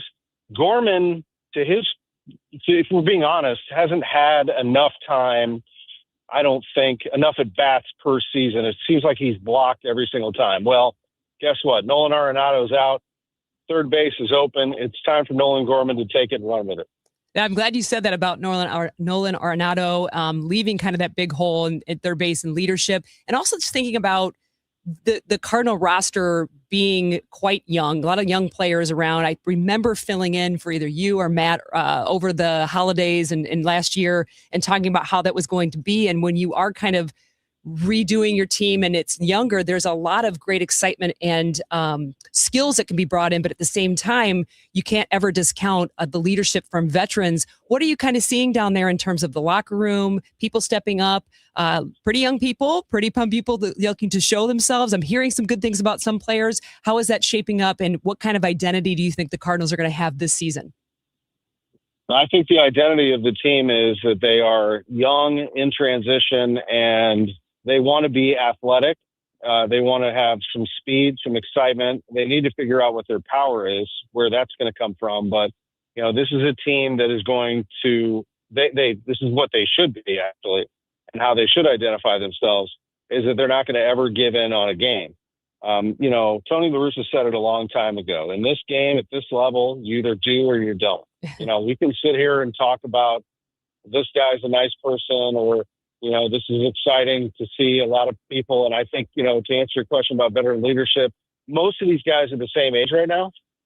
So they're all on the same level at this point. They're all kind of in the same boat together. And that's exciting. That's exciting for a baseball team, especially for Ollie Marmol. It's exciting for him to be able to see all of these guys holding each other accountable and rooting for each other and being collaborative. But at some point, you have to deliver. And maybe what you hope for is that there is really good competition, that they push each other, that somebody takes it and runs with it, and that inspires others to work even harder and do the same. I look at the batting order right now, and on paper, it looks pretty good. I mean, J.J. Weatherholt's a star. He leads off, in my opinion. Mason Wynn follows him. Alec Burleson follows him. Ivan Herrera after him. Those are four pretty good hitters at the top of the order. But the rest of it, you wonder, Nolan Gorman, can he? Jordan Walker, can he? Who's playing left field? Is the catcher going to contribute offensively? Is Victor Scott going to be center field as an elite defender? Or is he going to be center field, an elite defender who can also deliver something at the plate every once in a while? It's just, from an offensive standpoint, there are a lot of concerns about it, and it's going to take everybody to push each other to be better. I think the pitching is in much better shape. I feel like the starting rotation is better than last year's rotation. I think there's a chance they go to a six-man rotation. I'm hearing a lot about pitchers' meetings. I talked to Andre Palante about this. It's going to air on Countdown to Opening Day Thursday. He said, look, we had a pitchers' meeting, and he told me, we said to each other, like, if you want to be a great starter, you got to go after it. If you're a reliever and you think your best is to be a starter, you have to go get that. And that's what Palante did. He bet on himself. He said, no, I'm a starter. He went into Ollie Marmol and Dusty Blake, and he became a good starter. Then he took a step back. Now he's taking an honest look at himself and saying, how do I become a better one? Maybe I should do this and this. Maybe I should change my attitude, not put so much pressure on myself. I'm here for a reason. I'm in the big leagues because I have the stuff to be great. So let me just enjoy myself, have fun out there, and push others to be great. And that's kind of what a veteran does, gathers everybody, and they radiate confidence, and that can be infectious. It's a sport where it is a long mental grind. You have to figure out a way to stay healthy. You got to be physically fit and great, but this is a sport for sure where you have to figure out how to deal with failure. And that's what they're trying to teach this young group. I do not expect this group to go win the NL Central. I don't expect this group to be flying over 500. All I want to see is a team that is showing me improvement. Each individual does something to make themselves better. And collectively, that this team has a good attitude about winning. And that everything that happened in the past, where you had some veterans that underperformed, You had young players walking on eggshells. Everybody's trying to figure it all out. Now, at least they're all on the same page together. That's all you can ask right now if you're the Cardinals. And once you grow that group together and they all feel that way, then you all build a wit and you say, all right, we're ready now. Let's spend some money. Let's go get that extra piece. Let's go get that star or two in free agency, and let's go win this thing. But they're not ready to do that yet. They don't have the core that you can count on to do that just yet. But it will get there. They've committed themselves finally. Jen, one thing I can say about this team that nobody could argue, they finally have a plan. They finally have a plan of building this thing the right way from the very bottom all the way up, and they will not deviate from it. And plans take time. So it sounds like, and two, the communication on it is going well as well. Getting reports from you, from Matt Pauley, and of course on the Gas House Gang that covers this with Ollie Marmol, I know, joining the show permanently on a weekly basis starting March 31st. That'll be exciting because it's only 16 days away from Cardinals home opener, March 26th, hosting the Tampa Bay Rays. Tam, thanks for your time tonight. I know you'll be doing a lot of reporting for tomorrow and over the next days as the Cardinals take on more of the spring training games. Thanks for joining me tonight, and look forward to hearing more reports over the next few days. Jen, it's absolutely my pleasure. I want to close with this real quick because with all respect to all the sports, and you're heavily entrenched in soccer, and the Blues are incredibly popular, and college basketball is about to go crazy, and I love all of them dearly. But Cardinals fans are amazing. I mean, they have gotten to the point where everything that we do when it comes to Cardinals down here, we get a massive response from our listeners and the fans. And we're so appreciative of it. We have some very, very special things to announce about the Gas House Gang and about our Cardinals coverage as we get closer to opening day. And I can't wait to do it. You just told one of them, which we officially said already, that Ollie Marmol's back. It's going to be a really fun year of coverage. We're going to be ready. And now it's up to the players and management to take it to the next level. It should be a fun experiment to see how all this comes together. Thanks a lot, Tom. Enjoy your time. Get a little bit of rest, and we'll hear from you soon. Thank you, Jen. Have a good night. That was Tom Ackerman, St. Louis KMOX sports director here, covering the Cardinals, of course, down in spring training. Tomorrow they take on the Nationals, I believe, at 12:05 p.m. More to come. We were going to be checking in with Amy Markscores about the Blues, of course. The Blues have a game tonight starting just about 7 minutes or so. We'll check in with her shortly and talk a little bit more sports. More to come on the Gray Bar Sports Open Line here on KMOX. At Sandberg Phoenix, we're more than just a law firm. We're partners committed to you, your business, and your community. From family law to litigation, we're ready to serve. Visit SandbergPhoenix.com. The choice of a lawyer is an important decision and should not be based solely on advertising. Guys, Kevin Wheeler here for Burn Balance Complex, which is the latest tool you can find at supplement superstores. It is top of the line. This is a complete metabolism system, not just a fat burner. So you get the metabolism boost, all-day focused energy with no jitters or crash. You get help with appetite control and cravings, and it'll reduce stress by lowering cortisol levels. It is a fantastic tool, especially for those who don't want prescriptions or injections. So get out to supplement superstores. Tell them Kevin Wheeler sent you, and they'll knock 30% off the Burn Balance Complex, and you can find your location at supplementsuperstores.com. Experience music, magic, story, and wonder with the St. Louis Symphony Orchestra in Scheherazade, Magic and Myth.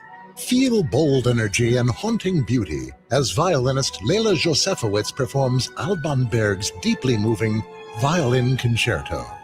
Then be swept away by Scheherazade. Saturday, March 14th and Sunday, March 15th at Powell Hall at the Jack C. Taylor Music Center. Tickets at slso.org. Oh, could this vintage store be any cuter? Right? And the best part? They accept Discover. Accept Discover? In a little place like this? I don't think so, Jennifer. Oh, yeah, huh? Discover's accepted where I like to shop. Come on, baby, get with the times. Right. So we shouldn't get the parachute pants? These are making a comeback. I think. Discover is accepted at 99% of places that take credit cards nationwide. Based on the February 2025 Nielsen report. This is the story of the one. As a maintenance tech at a university, he knows ordering from multiple suppliers takes time away from keeping their arena up and running. That's why he counts on Grainger to get everything he needs, from lighting and HVAC parts to plumbing supplies, all in one place. And with fast, dependable delivery, he's stocked and ready for the next tip-off. Call 1-800-GRANGER, click Granger.com, or just stop by. Granger, for the ones who get it done. This is Congressman Bob Onder. Tax season is here, and Missouri families are already seeing the real impact of the Working Families Tax Cut Act. House Republicans are delivering real results for hardworking Missourians. According to the Council of Economic Advisors, the bill is projected to raise wages in Missouri by about $3,000 to $6,000 over the next 4 years. That's more money for groceries, gas, and greater security for your family's future. In Congress, I'm working to protect working families, strengthen our economy, and ensure you are keeping more of your hard-earned money. Paid for by official funds authorized by the House of Representatives. Indian psychic and spiritual healer in St. Louis. Call 314-574-2667. Expert specialist in reuniting loved ones and husband and wife issues, family problems, and unnatural health and sickness, business and job-related issues. Special remedies to deal with negative energy, love spells, black magic issues, evil energies, and curse removal. Performs all types of spiritual prayers to heal the negative energy, balance the chakras, and much more.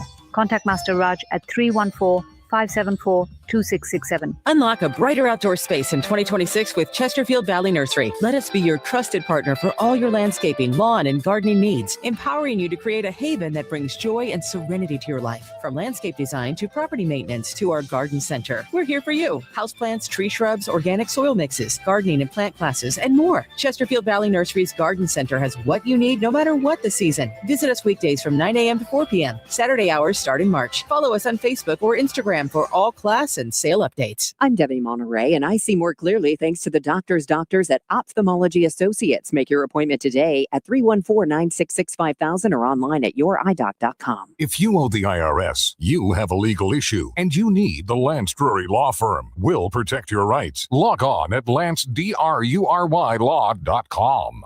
Built on a century. Focused on today. The voice of St. Louis. KMOX.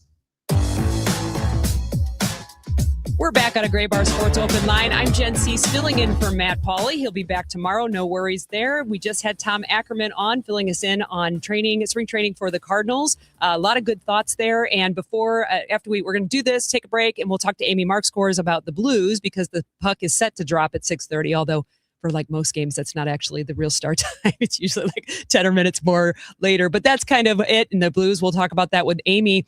One thing that I wanted to bring up, I thought about it earlier today when I was listening to the Gas House Gang, listening to Bernie Miklasz and Chris Ranji talk.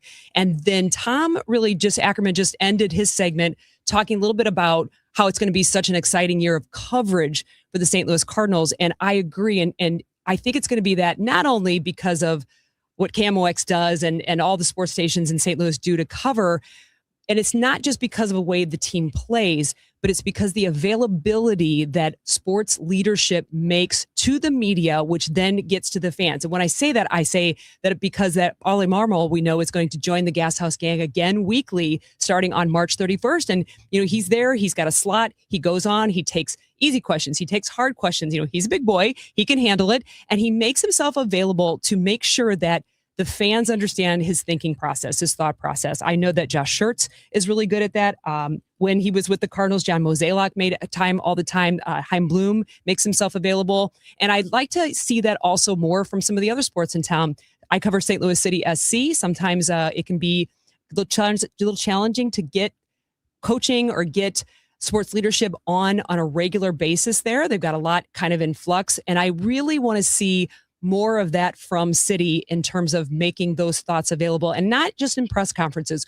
We in media always cover press conferences, right? You're always there. You've got mics open or you're in a scrum and you get thoughts, and those are good, right? You can get a lot from there, but nothing, and I mean nothing, replaces a one-on-one or a two-on-one conversation where it's a little bit more intimate, even taking calls directly from listeners to understand that thought process. And here's when it does you a favor, I think, in sports.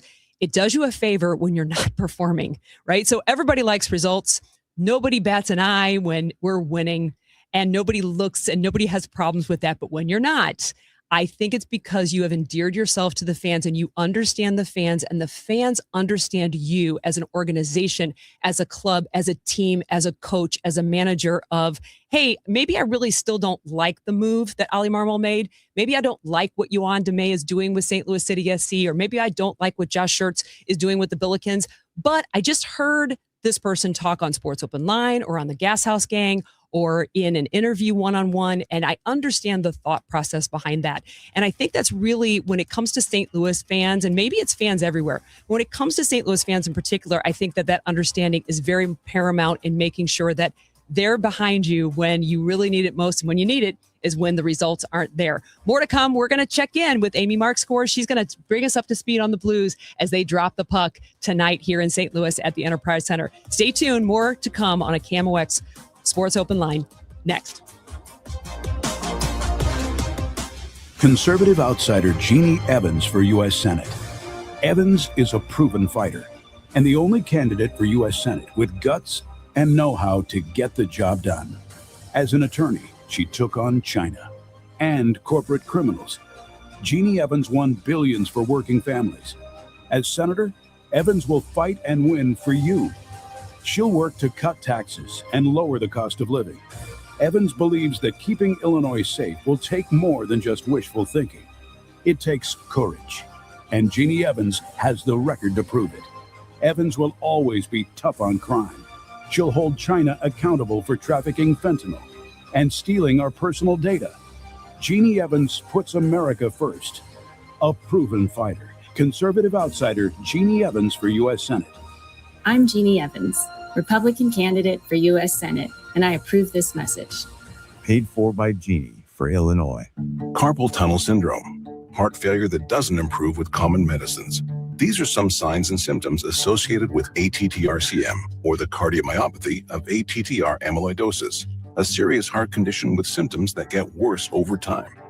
Amvuttra, vutrisiran, is a prescription medicine given by a healthcare provider that treats ATTR-CM in adults to reduce heart-related death, hospital stays, and urgent visits. In a clinical study, Amvuttra was proven to help people live longer and have fewer heart-related hospital stays and urgent visits over 3 years compared to placebo. Amvuttra lowers the amount of vitamin A in your blood, which can affect vision. Other side effects include pain in the arms or legs, pain in the joints, and shortness of breath. These are not all the possible side effects of Amvuttra. For prescribing information, call 1-833-256-2748 or learn more at amvuttra.com. Ask your doctor about Amvuttra for ATTR-CM. Do you owe $10,000 or more to the IRS like Mark? I've been doing home remodeling for 30 plus years, but the economy crashed. I wound up losing my home, losing my job, and on top of that, owing the IRS a ton of money. I owed the IRS $114,000. It really, truly was the worst part of my life. Then Mark found tax relief advocates. On news radio, I heard about TRA, and I thought, what's the worst that could happen? So I picked up the phone and I called them. When it was all said and done, TRA settled my $114,000 debt for $100, and I'm telling you, I was ecstatic. Could not believe it. Would recommend TRA to anyone. If you owe 10 or even hundreds of thousands of dollars to the IRS, don't lose hope. Do what Mark did and call TRA for a consultation. But TRA did. They gave me a second chance, and I'm forever grateful. Visit TRA.com or call 800-491-9914. 800-491-9914. That's 800-491-9914. Midwest winters take a real toll on your garage door. Let my friends at Overhead Door Company of St. Louis come out and perform their 26-point tune-up on your garage door and opener. The work is guaranteed, and it's just one price for up to 3 garage doors and openers. No extra charge for evening or Saturday service. Overhead Door Company of St. Louis, since 1926, 100 years. Schedule online at overheaddoorsstlouis.com. That's overheaddoorsstlouis.com. Siteman Cancer Center Spotlight. Dr. Jean Wang, a WashU Medicine gastroenterologist at Siteman Cancer Center. Once you're 45 and over, even if you're not having symptoms or even if you don't have a family history, we recommend everyone get screened for colorectal cancer because everyone is at risk. Everyone is at risk, even if you're not having symptoms. This is Colorectal Cancer Awareness Month, and for more information, you can visit siteman.wustl.edu. One city, one voice. KMOX, the voice of St. Louis. Rolling on a Gray Bar Sports Open Line here on KMOX. I'm Jen Siess, sitting in for Matt Pauley. He'll be back tomorrow. And joining me now, Amy Markscore. She's co-host of the Chris and Amy Show, middays here on KMOX, along with Offside, hockey with Chris Kerber. Amy, thanks for your time. I know you've already spent a ton of time talking on the radio. Thanks for coming back. Oh, hey, it's always a good time. I love we've got the roles reversed here. Usually I'm on the phone and you're hitting me with soccer questions that I'm hoping that I know the answers to. And now I'm going to try to give you some good hockey ones. Oh, I'm sure you'll do a great job. I know. It's a fun thing, I have to say. Sports Open Line hosting it because there's so much history behind it. Oh, wow. I'm a KMOX radio nerd, so nice work, Jen. Oh, thank you. Same here. I always tell the story. I grew up and I never had to look at the clock because my dad listened to Total Information AM. So I knew, if the Osgood file came on at a certain time, I knew that I better get my butt out to get the bus. Totally true. So I totally understand. I'm looking here up at the screen as we've kind of got the TV on and of course the Blues hosting the New York Islanders basically right now at Enterprise Center. As I came into KMOX, a lot of Blues jerseys walking down the street going there. And of course, all the talk about the Blues. And I think the first guy you got to bring up is Braden Shen. It was that, if I have it right, on Friday, traded to the New York Islanders. So see you later, Braden. And then on Tuesday, welcome back, Braden, from St. Louis. I know. What's that going to feel like tonight? It was that 11th hour trade, and you kind of knew that anybody could be dealt at this point. And last year, the Blues had actually asked Braden Shen to waive his no trade clause. They tried to trade him last year. He said no. He loves St. Louis. He loves the city. He has a family here. He and his wife have started a family here. He said no. They asked him this year, and he said yes. And I know probably listeners may know this, may not, but when they were in San Jose on Friday, the New York Islanders were staying at that hotel at the same time because they also were part of a back-to-back against the San Jose Sharks. That never happens. You never have two NHL teams there.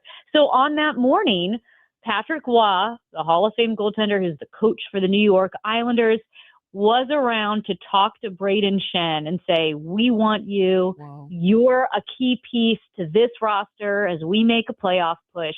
And as Braden Shen said when he was asked about, was it a difficult decision to waive the no-trade clause? And of course, something like that's always difficult. But he said, when the team asks you 2 years in a row to trade you, when they try to trade you 2 years in a row, you kind of know they don't really see you as a future of their organization, which is a very human aspect of it. And I get it. And he goes, the New York Islanders, it was nice to be wanted. And so he did waive that no trade clause. And he is on a competitive team now that's pushing for the playoffs. And and so he could just walk down the hallway when he was officially traded. He didn't even need to change rooms. And not only that, like you mentioned, a quick turnaround to play at Enterprise.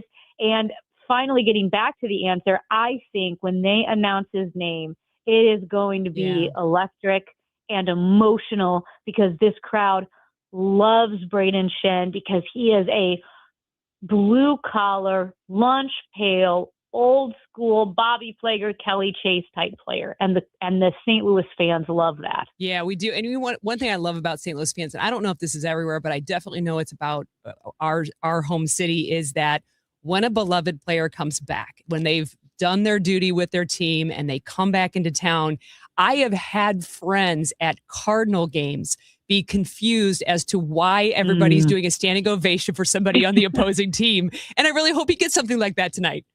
Yes, I have no doubt he will. They may be chanting his name. I know there'll be a moving video.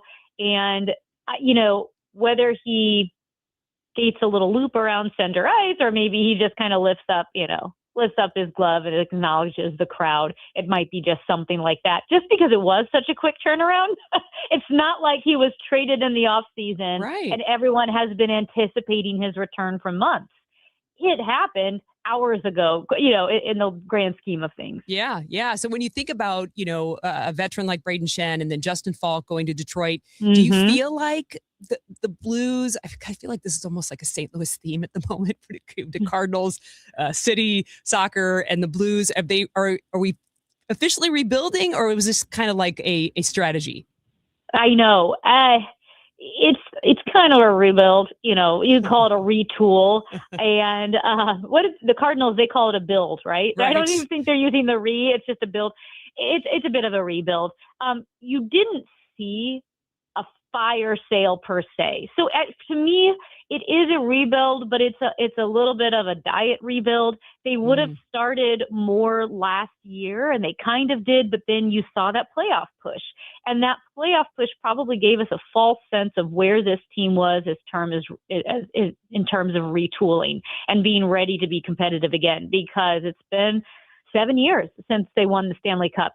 So that retool/rebuild got delayed. Okay, fine. Now we are rebuilding a bit, and we could see some more big names go in the off season. I know Jordan Binnington is one of those names that we have seen potentially at the trade deadline or maybe during the off season.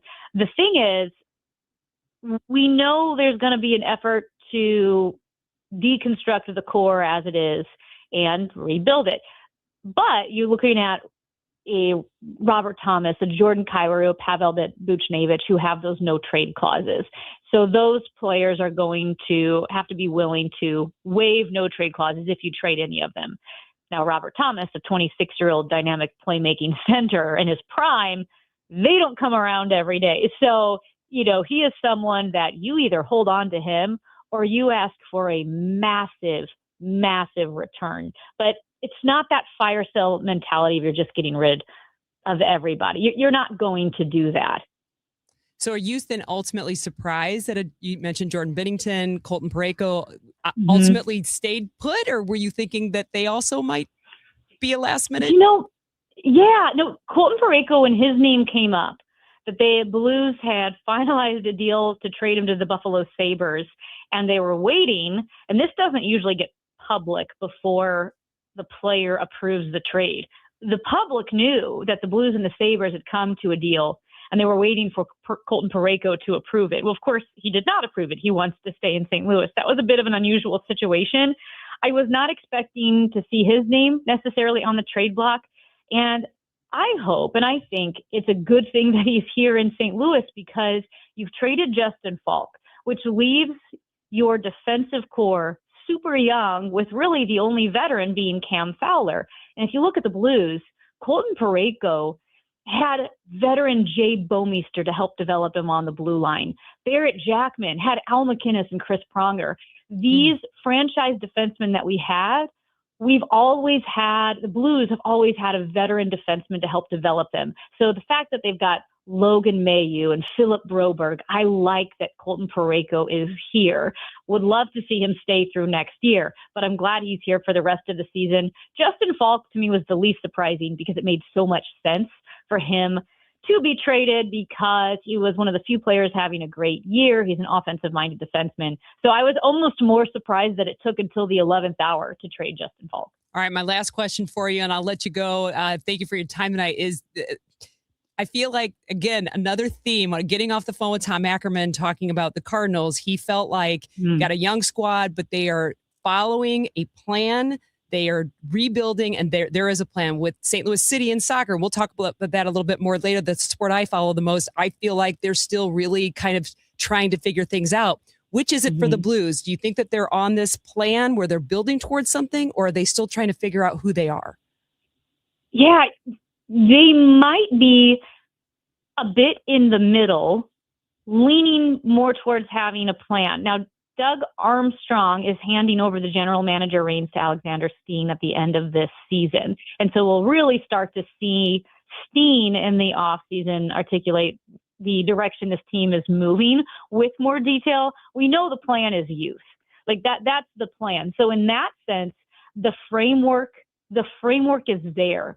Now, how they build out that framework depends on who they keep and who they trade during the offseason. I mean, I'm not breaking any news here, but I think for the most part, yes, they're moving towards the youth movement, but they are kind of rebuilding that identity. And I think we have the framework, but how those details look, that may take a couple months.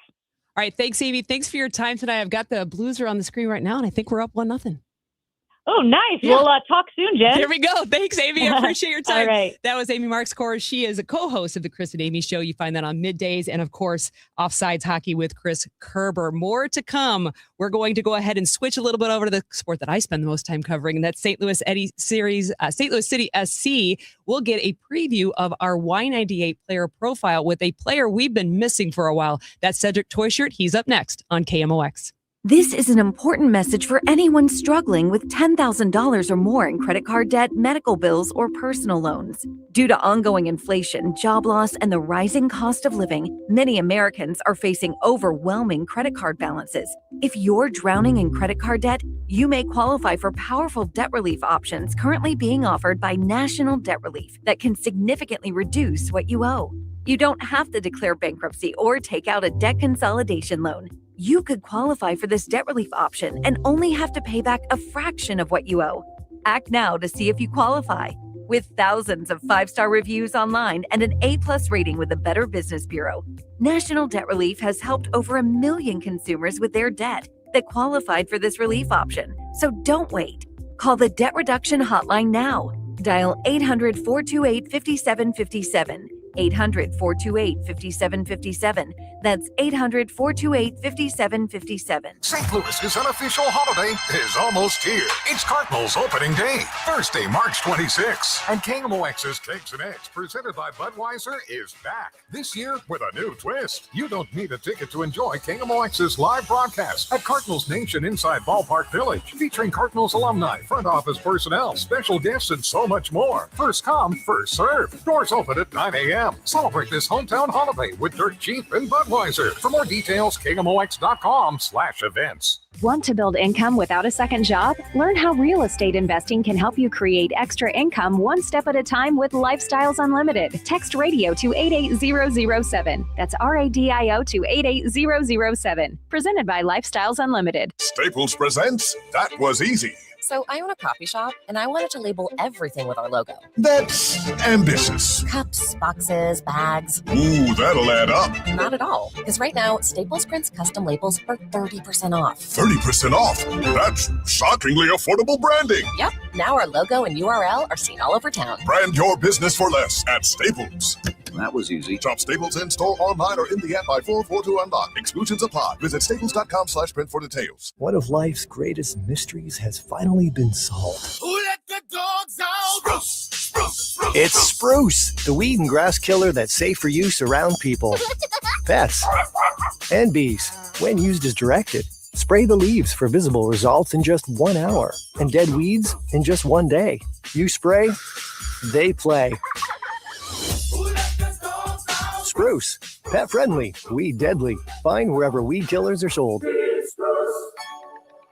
What if every time you spent money, you saved money too? With Achieve It Checking from Together Credit Union, you can do just that. Every debit card purchase is rounded up to the nearest dollar, and the spare change goes right into your savings. And here's the best part. Together Credit Union boosts your progress by matching qualifying savings up to $8 a month. It's a free checking account that helps you achieve more automatically. Learn more, or better yet, enroll today at togethercu.org. Together Credit Union, federally insured by NCUA. New tax resolution firms are popping up every day with high-paid celebrity endorsers, advertising ridiculous claims in their TV ads. That's why they have the tiny, unreadable disclaimers at the bottom of the screen. Hi, this is Lance Drury with the Lance Drury Law Firm. Our ads never have those ridiculous, fast-talking, tiny disclaimers at the end because, simply put, there are no guarantees when it comes to the IRS and wiping out tax bills. And we don't make promises we can't keep. Of course, there are ways the Lance Drury Law Firm can help resolve your tax debt, but no company can guarantee it will eliminate it. This is why their clients call the Lance Drury Law Firm when those promises don't pan out. If you have tax problems, you have legal problems, call me, Lance Drury in St. Louis at 314-260-6120 or visit Lance, DRURY law.com to schedule your free consultation with your local tax resolution law firm. The choice of a lawyer is an important decision and should not be based solely upon advertisements. Now, back to the Gray Bar Sports Open Line on 104.1 FM, KMOX. Rolling on the Gray Bar Sports Open Line. Jen Siess in for Matt Pauley. We've talked St. Louis Cardinals. We talked St. Louis Blues. And now we're going to talk St. Louis City SC Soccer. I got a chance today, actually, to meet up with Cedric Teuscher. We've been missing Ceddy since July of 2025 on the St. Louis City pitch. He's been back in the lineup for 2 games now and doing really well. We caught up. This is a preview of our Y98 player profile that you will hear on Saturday before their game against LAFC.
That was St. Louis City's forward Cedric Toy Shirt said he is back on the pitch, and we're glad to have him back. It sounds like he's feeling healthy, and I always try to get him to say something up besides scoring goals, but if you're an attacker, that's exactly what you want to do. That was our pregame player profile that you'll hear on Y98 on Saturday's game. Well, that does it for hour number 1 of a Gray Bar Sports Open Line. Jen Siess filling in for Matt Pauley, but we got an hour number 2. Stand by, because we're going to talk SLU Billiken basketball along with MLS and World Cup.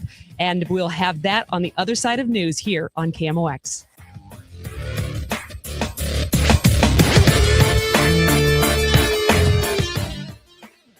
Time now for today's Spotlight on Tech, sponsored by Wesley Financial. The merger of Elon Musk's artificial intelligence and space companies xAI and SpaceX is designed to put AI data centers in space and a city on the moon. Musk says that global electricity demand for current advances in AI can't be met with terrestrial solutions, whereas data centers in space would be powered by solar. Musk believes the lowest cost way to generate AI compute will be in space. I'm Jason Brooks.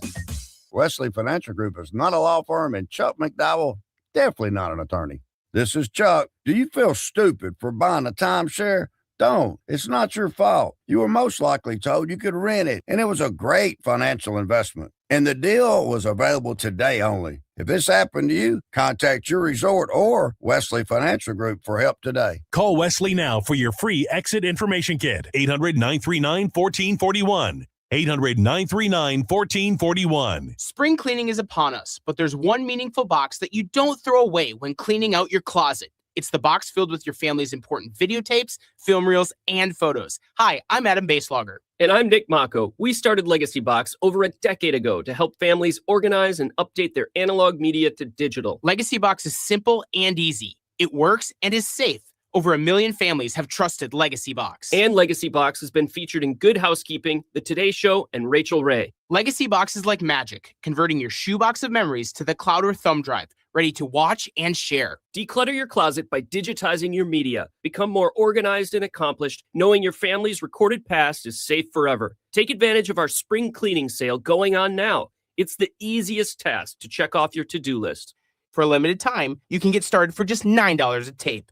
Visit legacybox.com/radio to get our $9 sale. That's legacybox.com/radio to get our $9 offer. Legacybox.com/radio. I'm John Morgan of Morgan & Morgan. I've been asked many times how Morgan & Morgan became the largest injury firm in the world. I think I know. When someone comes to us for an on-the-job injury, we have a huge workers' compensation practice. But many times we find a defective product that was responsible for that injury. Luckily for them, we have a product liability section headed by my son, Mike. In addition to the comp case, there is a product case too. Other times, the injured worker is fired or harassed for bringing that claim. We have them covered. Our employment lawyers handle retaliation claims as well as wage theft and discrimination cases, and in some cases need to file for Social Security benefits. No problem. We became big for a reason. 30% of our new cases come as referrals from former clients. Hiring us is easy. Go to forthepeople.com on your mobile device or computer, or call Pound Law on your cell, pound 529. Morgan & Morgan. Injured? Dial Pound Law or visit forthepeople.com for an office near you. A night of live rock you gotta see. Foghat and Nazareth. With special guest, The Babies. Saturday, May 2nd at the Family Arena. Foghat, Nazareth. Get tickets now at the Carroll House Furniture box office or Ticketmaster. Don't miss Nazareth and Foghat live. Sawyer Brown. Some girls don't like boys like me. Oh, but some girls do. And Lone Star. Every little thing that you do. Baby, I'm a live this Saturday night at 7, the Family Arena. Get tickets now at the Carroll House Furniture box office located at the Family Arena or Ticketmaster. Don't miss Sawyer Brown and Lone Star together live. The trusted voice of St. Louis. KMOX AM St. Louis. KMOX FM Hazelwood. Always live on the free Odyssey app. This is CBS News on the Hour, your home for original reporting. Jennifer Kuiper, the investigation continues into a deadly missile strike that hit a girls' school in Iran. CBS's Linda Kenyon. President Trump initially said the U.S. was not responsible, saying other countries, including Iran, have Tomahawk missiles. White House Press Secretary Caroline Leavitt now says the president will wait until the investigation is complete. He will accept the conclusion of that investigation, whatever it may be. The president first claimed, quote, "In my opinion, and based on what I've seen, that was done by Iran," unquote. Iranian authorities say 175 people were killed, most of them children. Linda Kenyon, CBS News, the White House. Gas prices are surging in the U.S., with drivers paying about 20% more per gallon than before the start of the war. This driver in Raleigh, North Carolina, has noticed. I saw it jump last week. I think where I usually go, it had jumped something like 25 cents a gallon. I was kind of stunned. AAA says the national average for a gallon of regular unleaded gas today is $3.54. Last week, it was $3.11. There are currently 9 states on alerts for tornadoes, damaging winds, and huge hail from the Texas-Mexico border to Michigan. 2 possible tornadoes have been reported in northwestern Texas, Callahan County, and Pontiac, Illinois, some 100 miles southwest of Chicago. CBS's Allison Keyes with a story of one family who rode out a deadly tornado in Union City, Michigan on Friday. Michelle McGillis says her life flashed before her eyes as she and her father watched a huge tornado heading straight for their home. Dove right underneath that kitchen table, me and my dad both. She and her father were trapped in the rubble after most of their property was swept away, and when she saw what was left of their neighborhood, she thought, how many of my neighbors did I lose? McGillis says 3 died. Allison Keyes, CBS News. A Florida woman has been charged with shooting at Rihanna's Los Angeles home last weekend. 35-year-old Ivana Lisette Ortiz is charged with attempted murder and other felonies. Her public defender entered a not guilty plea for her, but then withdrew it in favor of postponing the arraignment until March 25th. LA County District Attorney Nathan Hochman says when the gunshots were fired, Rihanna was there with her partner, her 3 children, her mother, and 2 staff people, representing 8 of the 10 of the counts of dealing with an assault with a semi-automatic firearm. Ortiz's bail has been set at $1.8 million. This Westchester County, New York area woman says, this morning I was laying in my bed and I felt my bed shake. I was like, was that an earthquake? Yes, the U.S. Geological Survey confirms it was a magnitude 2.3 quake at a depth of 4.5 miles near the village of Sleepy Hollow. This is CBS News. Every Sunday, moderator Margaret Brennan goes face-to-face with top leaders to make you better informed. Face the Nation, Sunday on CBS and streaming on Paramount+. At 7:03, it is windy and 79 degrees downtown at the Arch. Happening right now, a Metro East City is holding a meeting to discuss regulations around data centers. This is just business. It's not personal, and people need to understand that. Granite City Mayor Mike Parkinson tells KMOX there are no plans to bring a data center to Granite City right now, but he believes they might be the right fit for one. St. Charles, I think the issue was that it was close to the Bush Wildlife Reserves, and nobody wanted it out there. In Troy, that's not an industrial community. They didn't want an industrial business in their backyards. In Granite City, we're full of industry. He says these meetings are so they can establish regulations around electrical and water usage, noise, and distance to residential areas. St. Louis County Executive Sam Page says long-term they might need to cut staff and services if new revenue cannot be found. What if voters reject the online sales tax he's been pushing for? Page acknowledges it's possible as inflation ticks up and gas prices skyrocket. He says if it fails in August, he'll put it on the ballot in November. Long term, if it fails, just keep putting it in front of voters. I think we'll keep putting it in front of voters as we keep cutting services, and voters will have to make a choice, less services or new revenue. And that's where we're going to be. Sam Page's time as county executive will end after this year. After announcing he will not seek re-election, the online tax failed in 2022 with 58% of voters rejecting the tax. Sean Malone, KMOX News. I've been briefed now after the kinetic part of this war started. Congressman Wesley Bell, who sits on the Armed Services Committee, had 3 classified briefings on the war in Iran. One thing that we always know is that if we're going to put the men and women of our service, of our armed services in harm's way, or going to war, there's 3 questions that need to be answered. Why are we doing this? What are the objectives and what's the exit strategy? Bell tells KMOX in all three of those briefings he left with more questions than answers. Now, I am no sympathizer or apologist to this Iranian regime. They are the leading terror sponsor of not only the Middle East, but the world. That said, if we're going to bring this country into a war, we have a process. That process is guided by this thing called the U.S. Constitution. And Bell says the Constitution says the president must get war authorization from the Congress. Maria Aquina, KMOX News. Storms well after midnight tonight, 54 for the low. For tomorrow's storms in the morning, start with 67 and by 48 degrees late in the day. Right now, 76 degrees downtown at the Arch. I'm Michael Calhoun, KMOX News.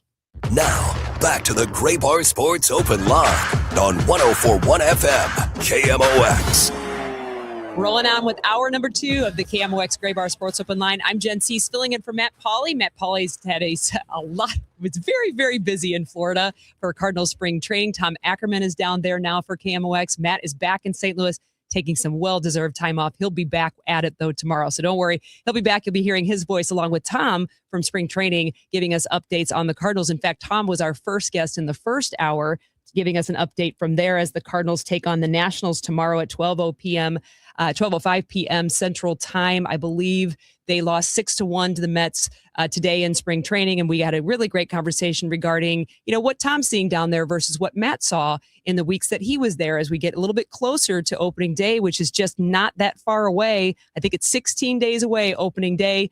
A lot now. I'm sensing that the vibe is starting to get a little bit more tense maybe in spring training as cuts are going to be made and finals decisions are going to be made in this next 16 days. It's going to be here before we know it. And we also visited with Amy Markscores talking about St. Louis Blues. And I think Daniel is my producer tonight, and Daniel's a big Blues fan, big hockey fan. And I've seen you look at that screen a lot. You want to give us an update on the game? Yeah, right now we got 2:51 to go here, period 1. Opening goal scored by Philip Broberg on a 2-on-1 with Jimmy Snuggerud. Great cross-ice pass for Broberg, crashing the back post. A little bit of a struggle, though, other than that on offense so far, getting outshot 15-5 with now 2:35 to go. See how the second and third go. And I think you and I noticed, too, as we talked with Amy a little bit about Braden Shen being traded on Friday. She gave us a great story about kind of how that went down, the Blues and the Islanders being at the same place at the same time, and Braden Shen being asked, I think, twice in the last 2 years to waive his trade clause, and finally decided he was going to do that, but finds himself back in St. Louis here. It looked like from watching TV that the fans did what I know St. Louis fans, one of my favorite things about our St. Louis fans, give proper honor to beloved players. And did it get into his head a little bit? He looked like maybe it jerked a tear. Yeah, I don't want to confirm that it did for sure, but it certainly looked like he was a little emotional out there. And Amy mentioned as well, we didn't know how he would react. Would it just be a fist bump with the glove up on the bench, or would he come out? And he did come out and take a victory lap. His whole line out there with the Islanders tapping their sticks on the ice, and a great standing ovation from Blues fans. Is that how we get in Braden Shed's head, though? Because ultimately we don't want him to win. Welcome back, Braden, but we don't want you to win this game. Yeah, you're on the dark side now. No, he dropped his head on the bench and shook it side to side after that. It looked like he was telling himself, okay, that was nice, but now we got to get back to the game. Got to beat these guys tonight. I love it. And Amy gave some great insight, too, on the St. Louis Blues and kind of what they're doing. And I felt like I heard a theme that seems to be in St. Louis sports right now when it comes to the professional sports we have, from the Cardinals to the Blues to St. Louis City SC on the soccer side, which is the thing I cover the most closely, is either teams finding identity, retooling identity, or, as Tom Ackerman thought for the St. Louis Cardinals, having a plan to build the identity they want and work with that. So it's, very much a theme for St. Louis pro sports right now is not exactly who we want to be, and various different spots in being there for those three sports. Did you hear the same thing? Yeah, just kind of embracing who you are for the time being. And seems like that's what the Blues have done, certainly so far, 5-1 since the return of the Olympic break. So, and if I have it right, they've got their 8th rookie that started, I think, tonight. So, really, young on the Cardinals side, young on the Blues side, on the St. Louis City side, just new staff and a few new players there. But again, rebuilding, retooling, trying to figure out maybe a year from now, or in some cases, a couple years from now, this might be the building blocks for who these teams are. Yeah. And like Amy said before, we expected Justin Falk to go. We heard the talks of Colton Parayko, Robert Thomas as well. And just because these players didn't go right now doesn't mean that they won't go when the offseason comes around, when it makes more sense to make some of these big moves. Fair enough. And if you miss those conversations, you can always catch it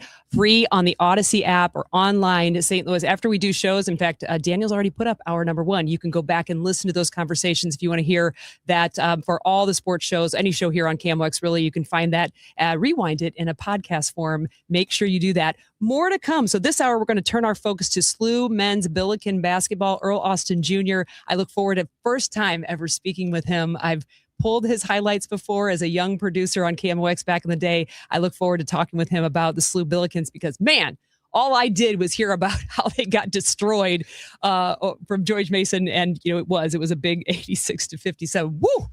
That's a big one for basketball. Yeah, for sure. But of course, they also good news for the St. Louis Blues, and everybody's approaching March Madness. My March Madness friends are already going crazy. I don't know how many pools I've been invited to, and I typically don't do that kind of stuff, but it's going crazy. It's definitely March Madness. And then we'll catch up with Daniel Esteve. If that name sounds familiar to you, it's because it should be. He was a St. Louis broadcaster. He is mischievous and fun, and I haven't talked to him in a while, so I look forward to talking soccer with him. We put up MLS, but I'm sure I can get him to talk about the World Cup as well. That's what's going to come next on KMOX. Hang with us. We got break number 1, and then Earl Austin's up on a Gray Bar Sports Info 9 here on KMOX. Rhino Shield is far superior to even the best traditional exterior house paint. Rhino Shield is 8 to 10 times thicker than paint and comes with a 25-year transferable warranty. Rhino Shield is the only ceramic coating company that has been chosen by Disney, This Old House, and 3 times on HGTV's Curb Appeal, where every episode is concentrated on unpainted brick, bonds and seals to stucco, wood, hardy, block, color lock, masonite, and more. No better product for those steel aluminum sided homes that have become, chalky and tired looking. We coat sloped and flat roofs to extend their lives too. After 15 years, we've got a great reputation and a superior product. As long as it's affordable, why wouldn't you do it? Before you make the costly mistake of painting with traditional paint, you'd be best served to call Rhino Shield today. We are the experts and our evaluations are free. 877-25-RHINO or 877-25rhino.com. Tell them, ladies. Don't paint, don't Rhino, go Rhino Shield. Never paint your house again. Rhino Shield. Ever notice how your floors still look dirty even after you mop? Yeah, what's up with that? Swiffer Power Mop gives you a deeper clean you can actually see. I'm listening. Unlike string mops, Swiffer Power Mop absorbs more dirt and locks it away, even in those hard-to-reach spots. Like behind the toilet? Exactly. The new micro scrubbers deliver thousands of tiny deep cleaning actions, so your floors look, smell, and feel clean. Bye-bye, dirty floors. Hello, Swiffer Power Mop.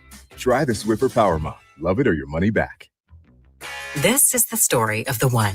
As a procurement manager for a hospital system, she keeps every facility in her network stocked and ready. That's why she counts on Grainger to be her single source for thousands of products, from disinfectants to lighting, air filters, and more. And with fast, dependable delivery, Grainger helps her keep every facility stocked, safe, and running smoothly. Call 1-800-GRAINGER, click Grainger.com, or just stop by. Grainger, for the ones who get it done. If you live in Missouri, have Medicaid, and need a caregiver, this message is important. Care at home is personal. That's why you may not want a stranger in your home to take care of you. You want someone who already knows you and your daily routines. With Freedom Care, you choose a trusted family member, a friend, or a neighbor. They will get paid after every shift to care for you, and it's 100% free to you.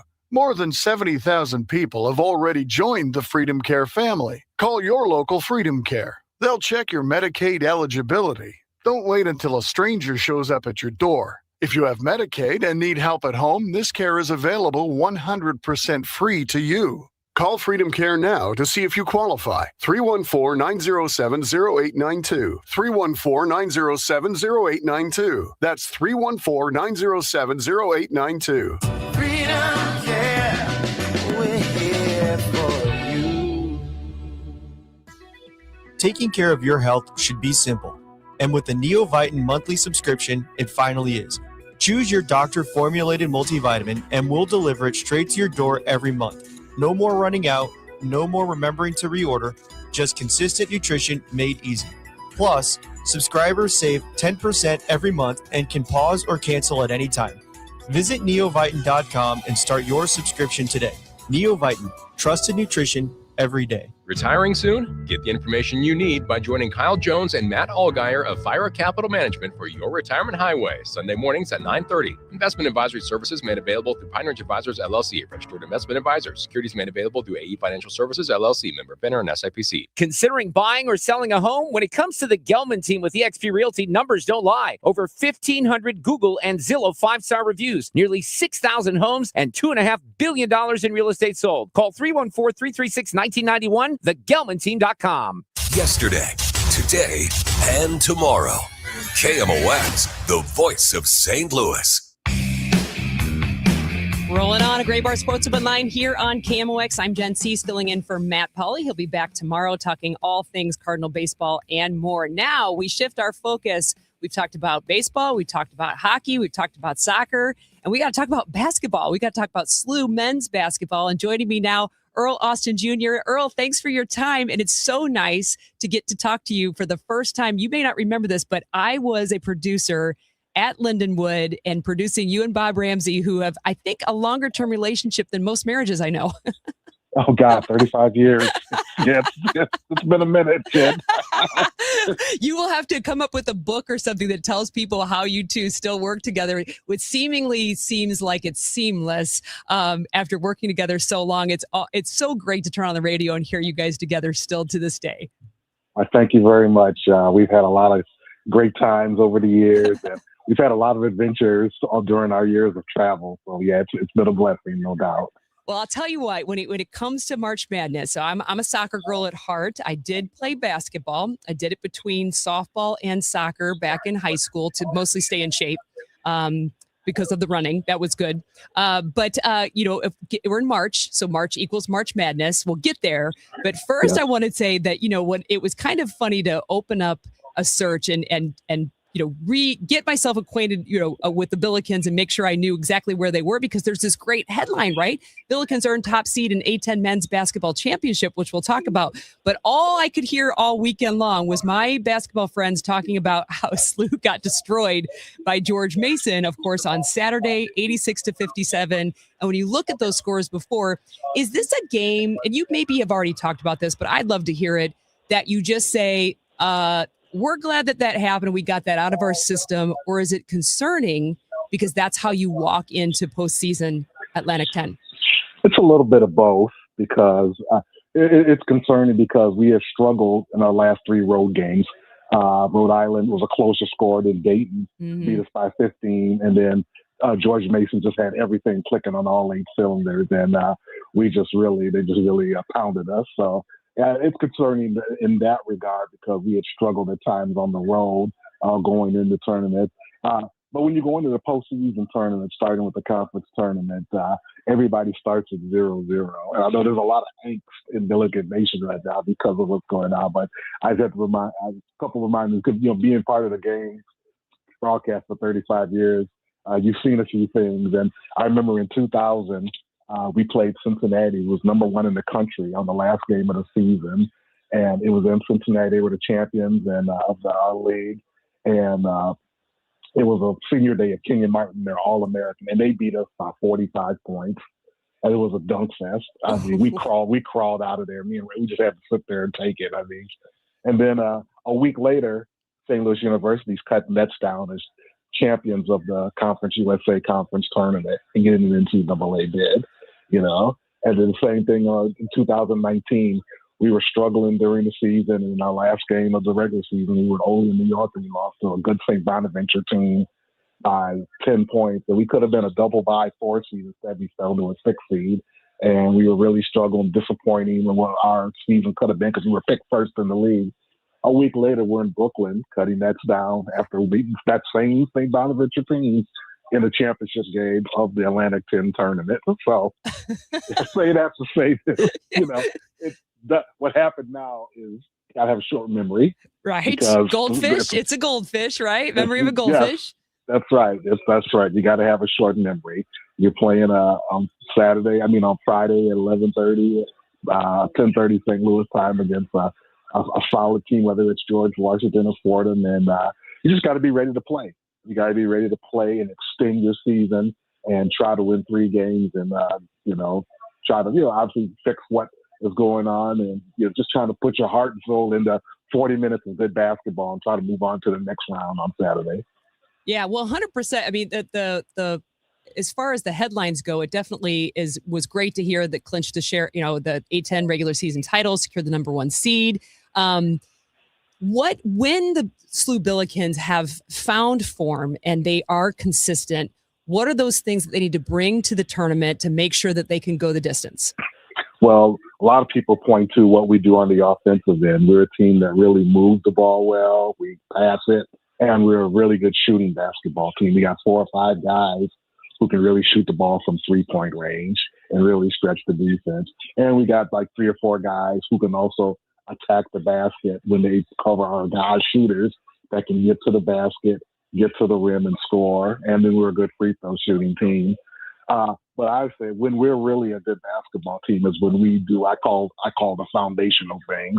You're as an athlete, people, even soccer, it's about defense. When we play good defense and we rebound the basketball, that's when we become a really, really good basketball team, because when we do those things, it allows us to really play up-tempo basketball and run, and it helps our full court and half-court offense. We do a good job.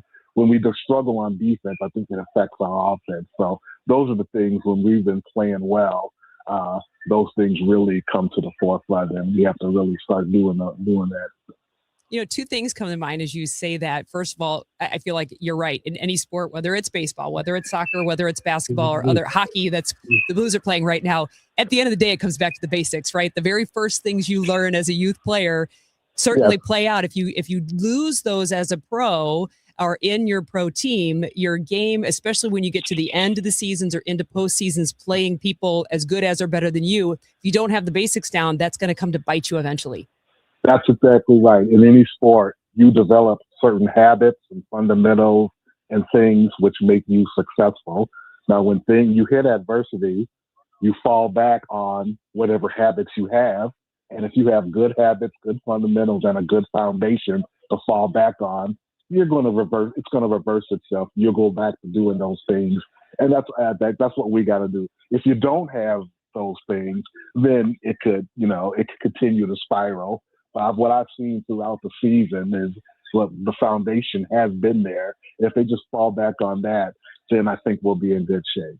I think I was listening, was it last night or today earlier? Maybe I was listening to a replay, but Bob Ramsey was, I believe, talking to Josh Schertz after a game and talking a little bit about how the math doesn't math with just 2 points, right?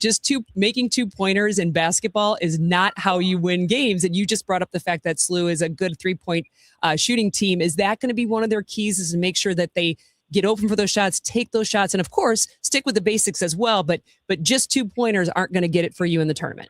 Well, Coach Schertz is from analytics has really taken a hold of all sports. And Yes, Coach it has. Schertz and many others, it's about not only 3-point shooting, but it's about it's 3-point shooting and layups and free throws. Those are the 3 shots right there, not what you call the mid-range shots. So the analytics crowd, which Coach Schertz is a big proponent of, those are he called inefficient shots. So I'm an old school guy. I love it, so I've had to really adjust. You're like, it's fine. Well, but we with 27-4 in conference championship, I'm not arguing. I think that's what he's built his team around. We got like I said, we got a bunch of guys who can shoot the 3, but we got a lot of guys that can get to the rim and make layups or get fouled and get to the free throw line. And that's efficient basketball. For the most part, we've been able to do that. There's been a couple of teams like Dayton and George Mason at George Mason this past Saturday that played very good defense, outstanding physical defense, and has really disrupted us. And you give them credit for taking us out of what we want to do. So when we do those things to a high level, that's when we're at our best offensively. And as we talked about, when you're playing good defense, we like to play at a fast pace, get out on the break, run, push the ball. But in order to do that, you got to be able to get stops on the defensive end. You got to cause turnovers. It's hard when you're taking it out of the net and then they're able to get back and set up their defense. When you're able to play good defense, get the stops, then you can get out and run. And then that's a big part of what we do as well. We got to hopefully get back to that, and it starts on the defensive end. And that's actually, that it was leading my next thing, because I was going to say, at the times when SLU men's basketball has valleyed versus the peak, right? And everybody valleys a little bit. It sounds like that's the defensive side. So that's what having a solid defense for SLU is the building block for what they're good at offense. So when the defense goes down, that is really going to break the game. Is that when they valley? Is that the cause of that? And then how are they going to make sure that is shored up to go far in the tournament? And then that's what I've been saying that from day one. Everybody's excited about our offense, but I always talk about it. I call it the foundational things. And like I said, the good defense, it starts at the top. They call it the point of attack, being able to stop the ball and keep opposing players from just getting into the lane off the dribble, because somebody can just dribble past you and get in the lane. It just compromises your defense. And then you got to help, and then it leaves a guy open, and then you're caught in rotation. And then good teams can move that ball and get wide open shots, or they can get all the way to the rim and get open layups. So we got to get back to where we're connected on the defensive end, where guys are not only first really stopping the ball. Deion Brown, our point guard, one of our guards, does a great job at the top with his on-ball defense. But we have to be locked in, and when we're helping, we got to be able to be connected, where we're making extra effort to get the shooters, and then we got to get the rebound if we get the missed shot. So it's part technique, but it's part of being connected and just giving all-out effort and multiple efforts sometimes on the same possession. We got to get back to those things, because we're not a huge team. We got some size, but other teams the two teams that we made, one of those two teams is going to be very big. GW and Fordham are big teams. So we have to really be locked in, make multiple efforts, and just ratchet up our intensity level and our urgency up a lot, and that'll put us in a good spot, I think. That's great. Earl, thanks for your time tonight, and enjoy the call on Friday at 10:30 Central as the SLU Billikens basketball head into the A-10 Conference Championships. Thanks for your time tonight. I really enjoyed it. Jen, enjoy talking with you as well. That was Earl Austin Jr. He and Bob Ramsey, you can always hear. I mean, I've been hearing them. You heard Earl. They've been together for 35 years. You can hear them on all the calls with SLU men's basketball. He was visiting with us tonight as SLU gets ready for the Atlantic 10 Conference Championship, March 13th. That's this Friday at 10:30 a.m. Central Time, taking on either Fordham or George Washington. Roll Bills, right? So more to come. We're going to flip it to the sport that I'm a bit more comfortable with talking. I cover it all the time, and so does Daniel Esteve. He was a St. Louis City broadcaster, St. Louis sports broadcaster. He has moved to Dallas, and he's going to join us to talk a little bit about MLS. I'm going to pick his brain also on the World Cup. We're going to talk some soccer this latter part of a Gray Bar Sports Open Line right here on KMOX. Do you owe $10,000 or more to the IRS like Mark? I've been doing home remodeling for 30 plus years, but the economy crashed. I wound up losing my home, losing my job, and on top of that, owing the IRS a ton of money. I owed the IRS $114,000. It really, truly was the worst part of my life. Then Mark found tax relief advocates. On news radio, I heard about TRA, and I thought, what's the worst that could happen? So I picked up the phone and I called them. When it was all said and done, TRA settled my $114,000 debt for $100, and I'm telling you, I was ecstatic. Could not believe it. Would recommend TRA to anyone. If you owe 10 or even hundreds of thousands of dollars to the IRS, don't lose hope. Do what Mark did and call TRA for a consultation. But TRA did. They gave me a second chance, and I'm forever grateful. Visit TRA.com or call 800-491-9914. 800-491-9914. That's 800-491-9914. Call 314-574-2667. Expert specialist in reuniting loved ones and husband and wife issues, family problems, and unnatural health and sickness, business and job-related issues. Special remedies to deal with negative energy, love spells, black magic issues, evil energies, and curse removal. Performs all type of spiritual prayers to heal the negative energy, balance the chakras, and much more.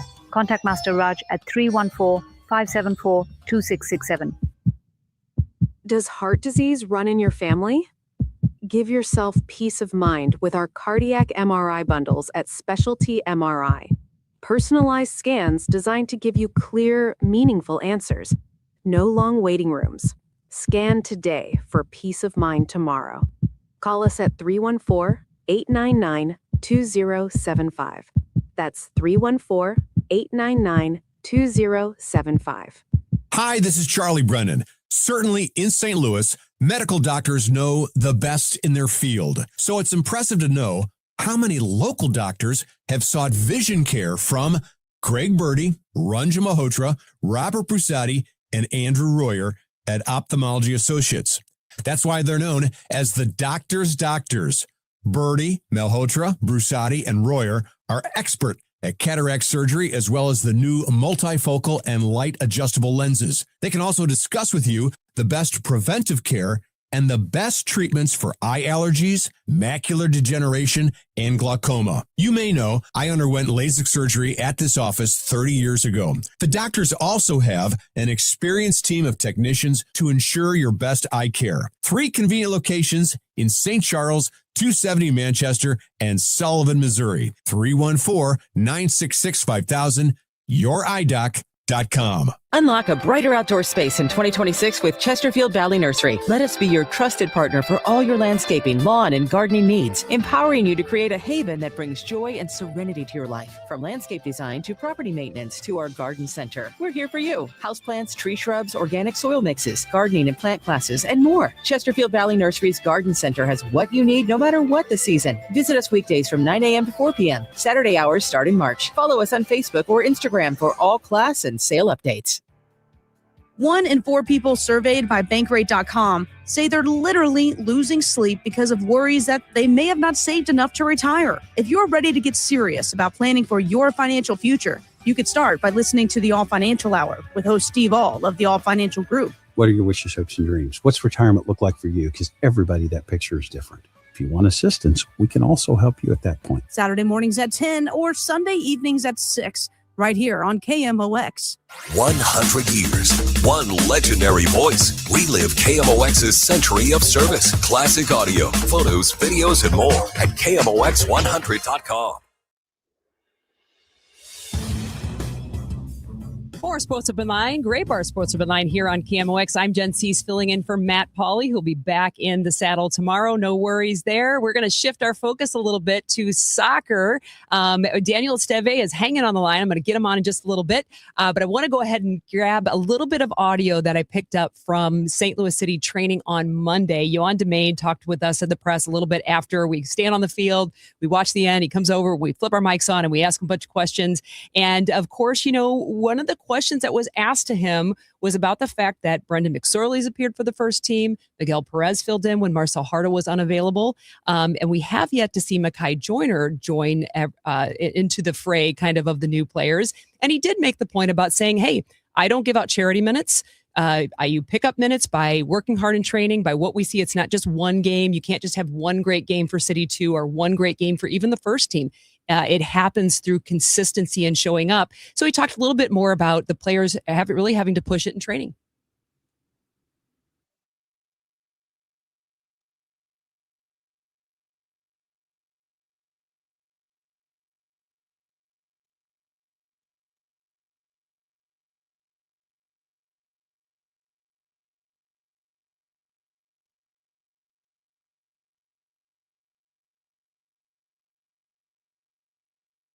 Yeah, and besides that, the fact that City is also trying to work on facing very tough and very different opponents in the beginning of their season. I did get Casey White, who's an Apple analyst on for MLS, to admit the fact that, yeah, this is a tough one to pull when you have Charlotte. There's a postseason team that you run into San Diego, another postseason team. You go into, we face Seattle, another strong team, and then walking into LAFC is no easy feat with all different styles of play. And one of the things that Seattle threw at City particularly after they scored that goal, was the low block, and that is something that City needs to work on.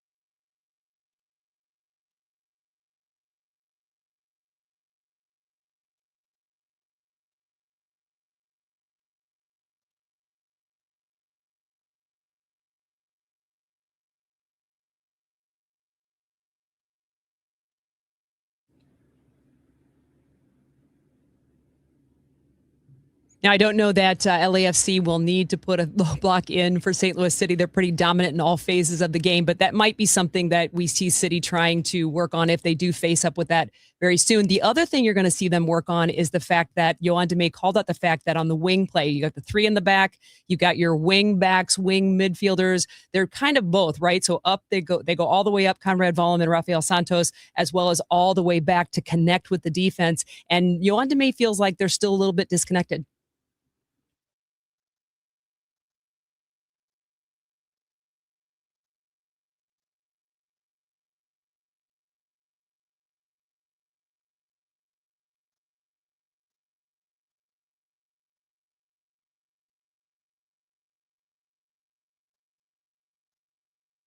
So I feel like Daniel Esteve never left St. Louis because I got him on the line to talk to me now from Dallas. Daniel, thanks for joining me tonight, and I hope you got a little bit out of that City audio that you used to be at training with me getting. Well, Jen, you can't just make me emotional right off the bat. First off, let me say what a treat for KMOX folks. I get to listen to either Matt Pauley or Jen Siess, just a power combo. Hopefully I don't bring down the energy there, but Jen, it's always great to chat with you. Any excuse to chat with you. And honestly, to chat St. Louis City, I jump at that opportunity every time. Yeah, I missed you seeing a practice, so I figured let's give you a little bit there. You know, I can only imagine the questions you would have come up with Yohan DeMay, and I actually think you would really like talking with him because he does like to explain where he's coming from, to give us a sense of what they're trying to accomplish, whether they accomplish it or not. So I find him pretty transparent, as much as a coach can be. But of course, St. Louis City, 3 games in, 1 point to show for it, and they're walking into LAFC. I don't think they're going to be wearing their gold travel kit, which is new. They're probably going to be sporting the City red and walking into a powerhouse for sure.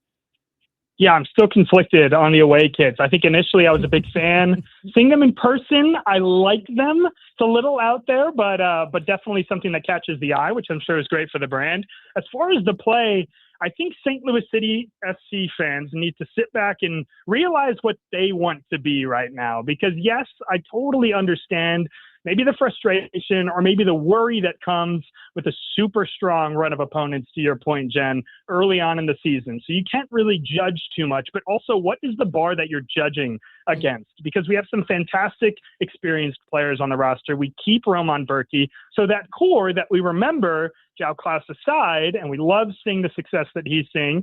Maybe I'm speaking for myself there, but we love to see success with João Klaus. And me. Okay, I'm glad we're all in agreement there. But when you think about some of the young players that you talked about, McSorley, who I've spoken to in the past, is absolutely fantastic. Mackay Joyner, and some of these young talents, Miggy Perez, who I covered when he was back in high school, which is wild. Do you want to see them more, and do you want to see this rebuild or not? And it's almost this sense of limbo that Cardinals fans found themselves in for so long. And I know we're talking soccer, but I feel refreshed that I can watch the Cardinals this season and understand what the plan is. I'm excited, not for maybe results, but to see young talent. That's what Tom Ackerman said. Yeah, for sure. In that position, I don't think they are. I think they can compete for a playoff spot. But then, you know, I'm 100% backing coach, and you've got to earn your minutes and you've got to go out there and compete. I would say to the people who expect this team to compete for the playoffs to maybe take a step back and, yes, lay off on a couple of these early games. New coach, players, obviously, for great reasons, haven't been able to make a couple of the games. You haven't seen the finished product. Maybe we got to exercise a little bit of patience. Yeah, to be fair, too, a lot of these players were recruited for something very different. Bradley Carnell runs a very different system than Yohan DeMay.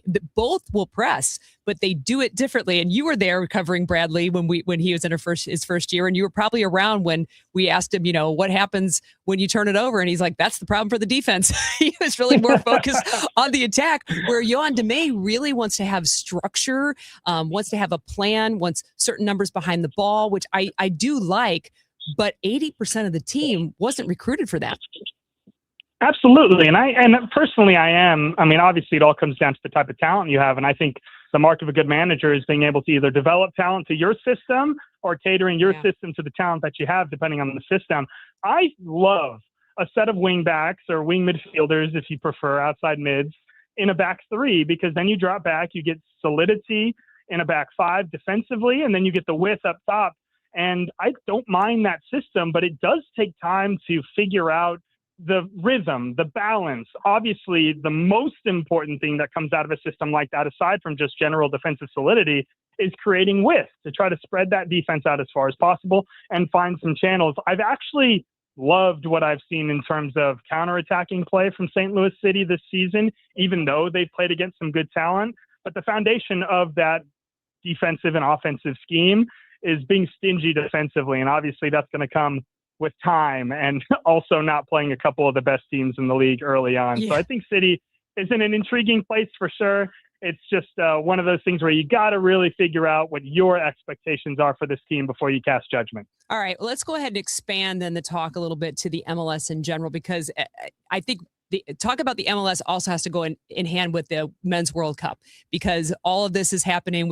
You've heard the news as well as I did that MLS is moving to more mirror the schedule of the rest of the world. I think it's probably about time. Can we put people, in a stadium when it's cold? I think the answer is yes. I just kind of get your overall thoughts on MLS moving and changing and really adjusting to try and compete with the rest of the world. And that's really highlighted by the fact that the World Cup, the Men's World Cup, will be here sooner than later. Yeah, and you've heard so many World Cup officials talk about how this is their pitch. I'm sure St. Louis is going to be a big pull for this, for the Women's World Cup that's going to be coming in a couple of years as well. But one of my favorite questions that I've been asking as far as the World Cup is concerned is, from what 1994 did for the game of soccer in the U.S., obviously the inception of Major League Soccer, what will be the big event that 2026 World Cup does for U.S. soccer? And I think, and I've asked a couple officials this question, the first nail to drop, if you will, is definitely the schedule change. It's massive, just from a financial perspective, from both selling and acquiring players for Major League Soccer, for acquiring the top talent that's obviously going to pull the eyes, but also for player development, for loans. It's going to be huge. And of course, from a weather perspective, I'm sure the folks down in Dallas are going to appreciate not having to watch a game in the middle of June and July. So I know that's going to be a big pull for some of our folks following FC Dallas. Well, and here in St. Louis at the moment, we're no Dallas, of course, but it was 83, I think, degrees today. And I was walking away from getting my interview with Cedric Toyshirt, and I happened to go by Timo Baumgartel, who was outside, and he said, already too hot. And I said, oh, Timo, wait for August. And he knows. Hey, Jen, I'm pretty sure you were there. I'm trying to remember. I was freezing on the sideline, but the original game that opened up the stadium against Bayer Leverkusen might have been the coldest I've ever been covering a sporting event in my entire life. And I still might take that over the Austin FC matchup St. Louis City FC had. I think it was year one, where, there must have been 6 goals that game and City won handedly. My poor buddy who I brought to the game, his first ever soccer match, was in a pool. It was outrageous. So you can always bundle up. I'm not sure it's, good for the public to take off too many clothes. Fair point. Well, of course, the MLS, I feel like not only is our St. Louis City and maybe other teams as well kind of redefining their identity, but so is the MLS. The Major League Soccer having power players in terms of Lionel Messi, Song Min, and even more, looking at the league as something that's not just, years ago it was considered just kind of an old guy's retirement league, so to speak, but really not being there to come and to show and to develop.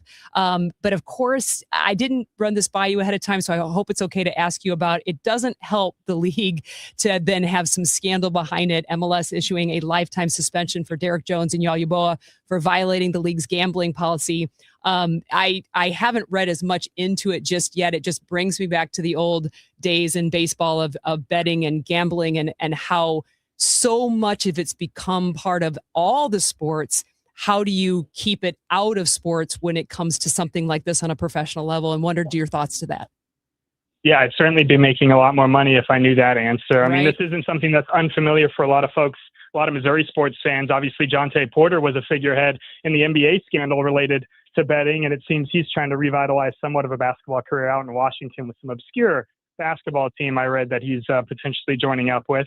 But it is truly something that's going to be really difficult. And unfortunately, a lot of these pro franchises and leagues have, absolutely played their part. You talk about any game that you're watching, whether it's MLS, MLB, NBA, NFL, it's followed by a FanDuel commercial. And of course, we're even seeing this with potentially the, art of journalism and the many people who do incredible work in journalism and AI continuing to take over. It's definitely a constant topic and one that none of the sports leagues in particular can avoid now.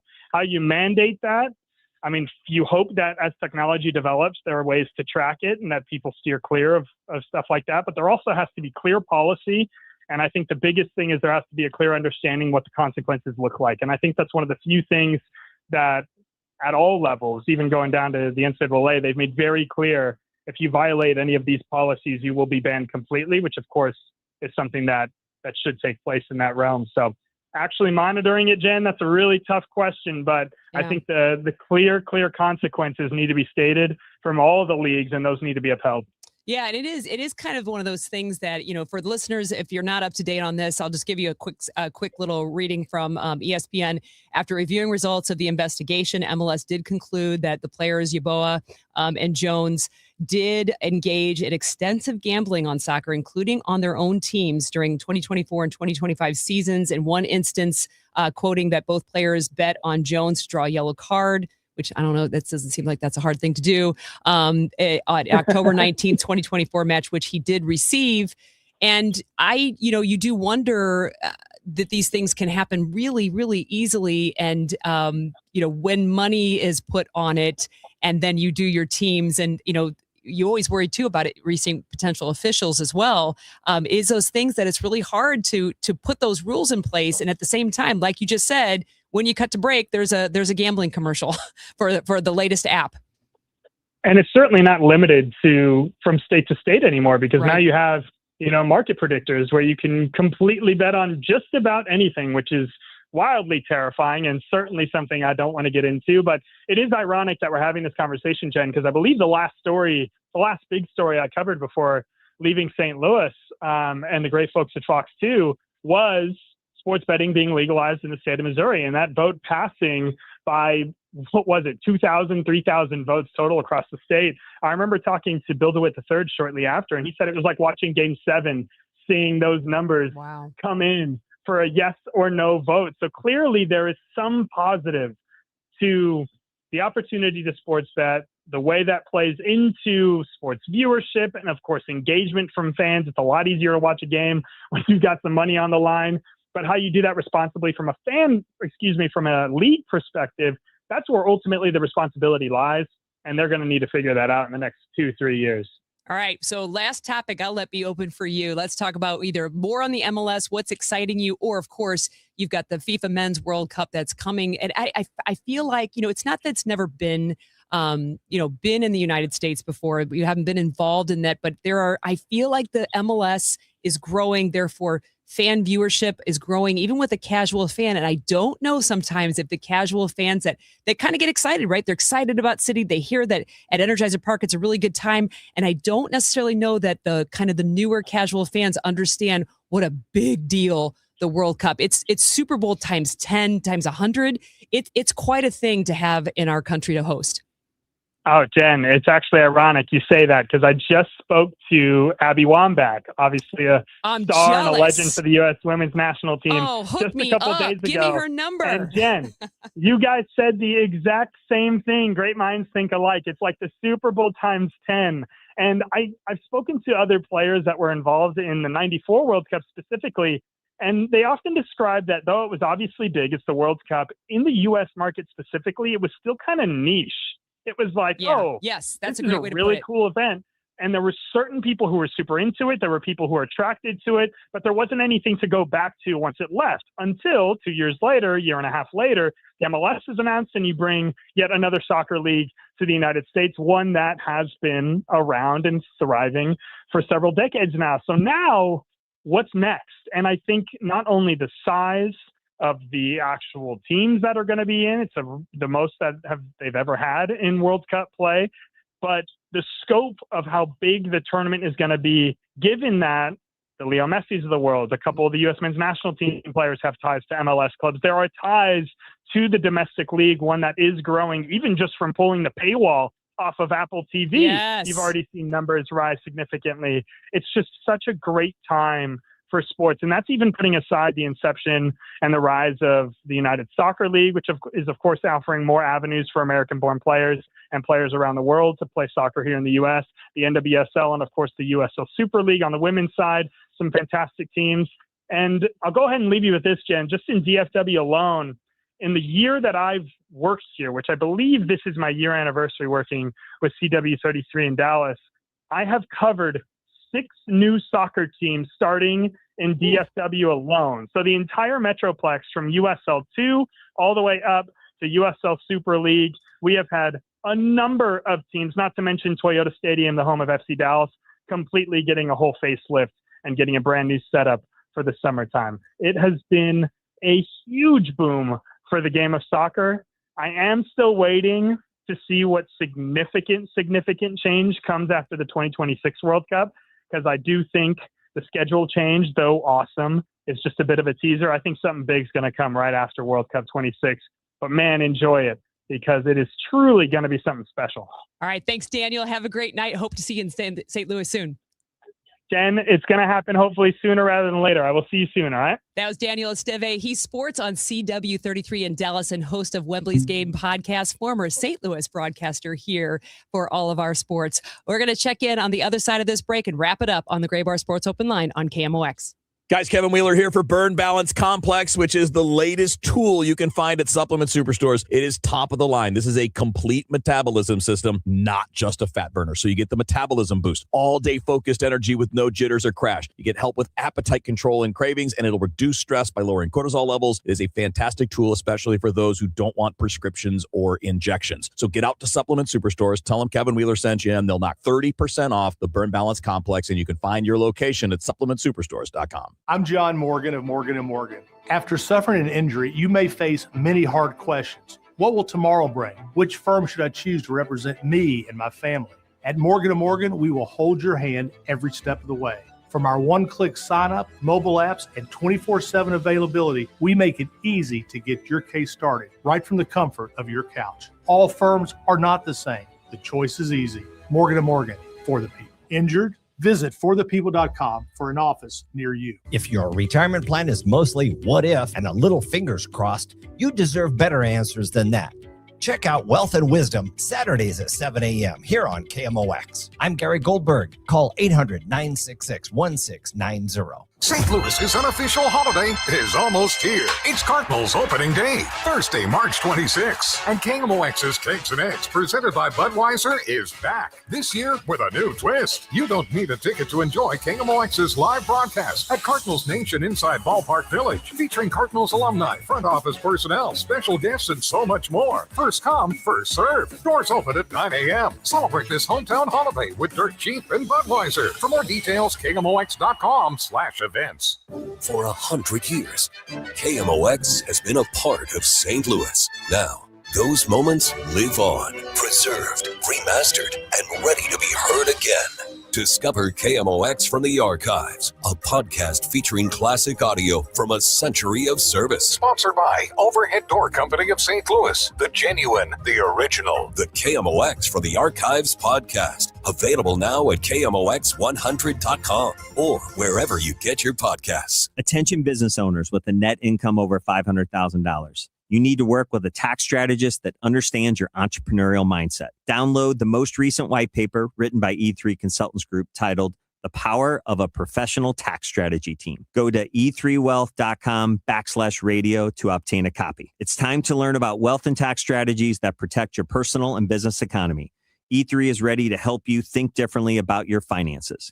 Educate, empower, enlighten. That's the E3 difference. If you live in Missouri, have Medicaid, and need a caregiver, this message is important. Care at home is personal. That's why you may not want a stranger in your home to take care of you. You want someone who already knows you and your daily routines. With Freedom Care, you choose a trusted family member, a friend, or a neighbor. They will get paid after every shift to care for you, and it's 100% free to you. More than 70,000 people have already joined the Freedom Care family. Call your local Freedom Care. They'll check your Medicaid eligibility.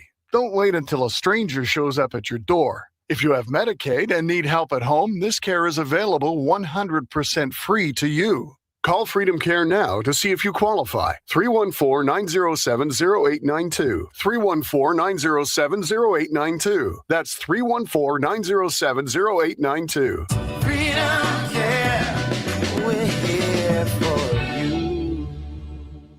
Now, back to the Gray Bar Sports Open Line on 104.1 FM, KMOX. Wrapping up a Gray Bar Sports Open Line. I'm Jen Siess. Matt Pauley will be back in tomorrow. I was happy to fill in for him yesterday and today, and glad that he will also be back. It was a fun 2 hours where we talked Cardinal baseball, St. Louis Blues, St. Louis City Soccer, SLU Billiken Soccer, and MLS and FIFA World Cup Soccer. There is a lot going on right now. The St. Louis Blues, they didn't score. They scored. It was challenged. They still lead the Islanders 3-0 at this point in time at Enterprise Center. Cardinal spring training tomorrow, 12:05 p.m. against the Nationals. And St. Louis City SC kicks off at 9:30 p.m. on Saturday against LAFC. They're in LA. It's a 9 p.m. pregame on Y98. And of course, SLU Billikens basketball. They are in the number 1 seed in the A10 tournament, and their first game is Friday at 10:30 a.m. If you missed any of this, catch it on the St. Louis KMOX Odyssey app, as well as the homepage. You can find all of our podcast sections there. A Gray Bar Sports Open Line. It's been fun. I'm Jen Siess on KMOX. For your best vision, visit the Doctors of Ophthalmology Associates. They're the doctors' doctors. And what that means is more than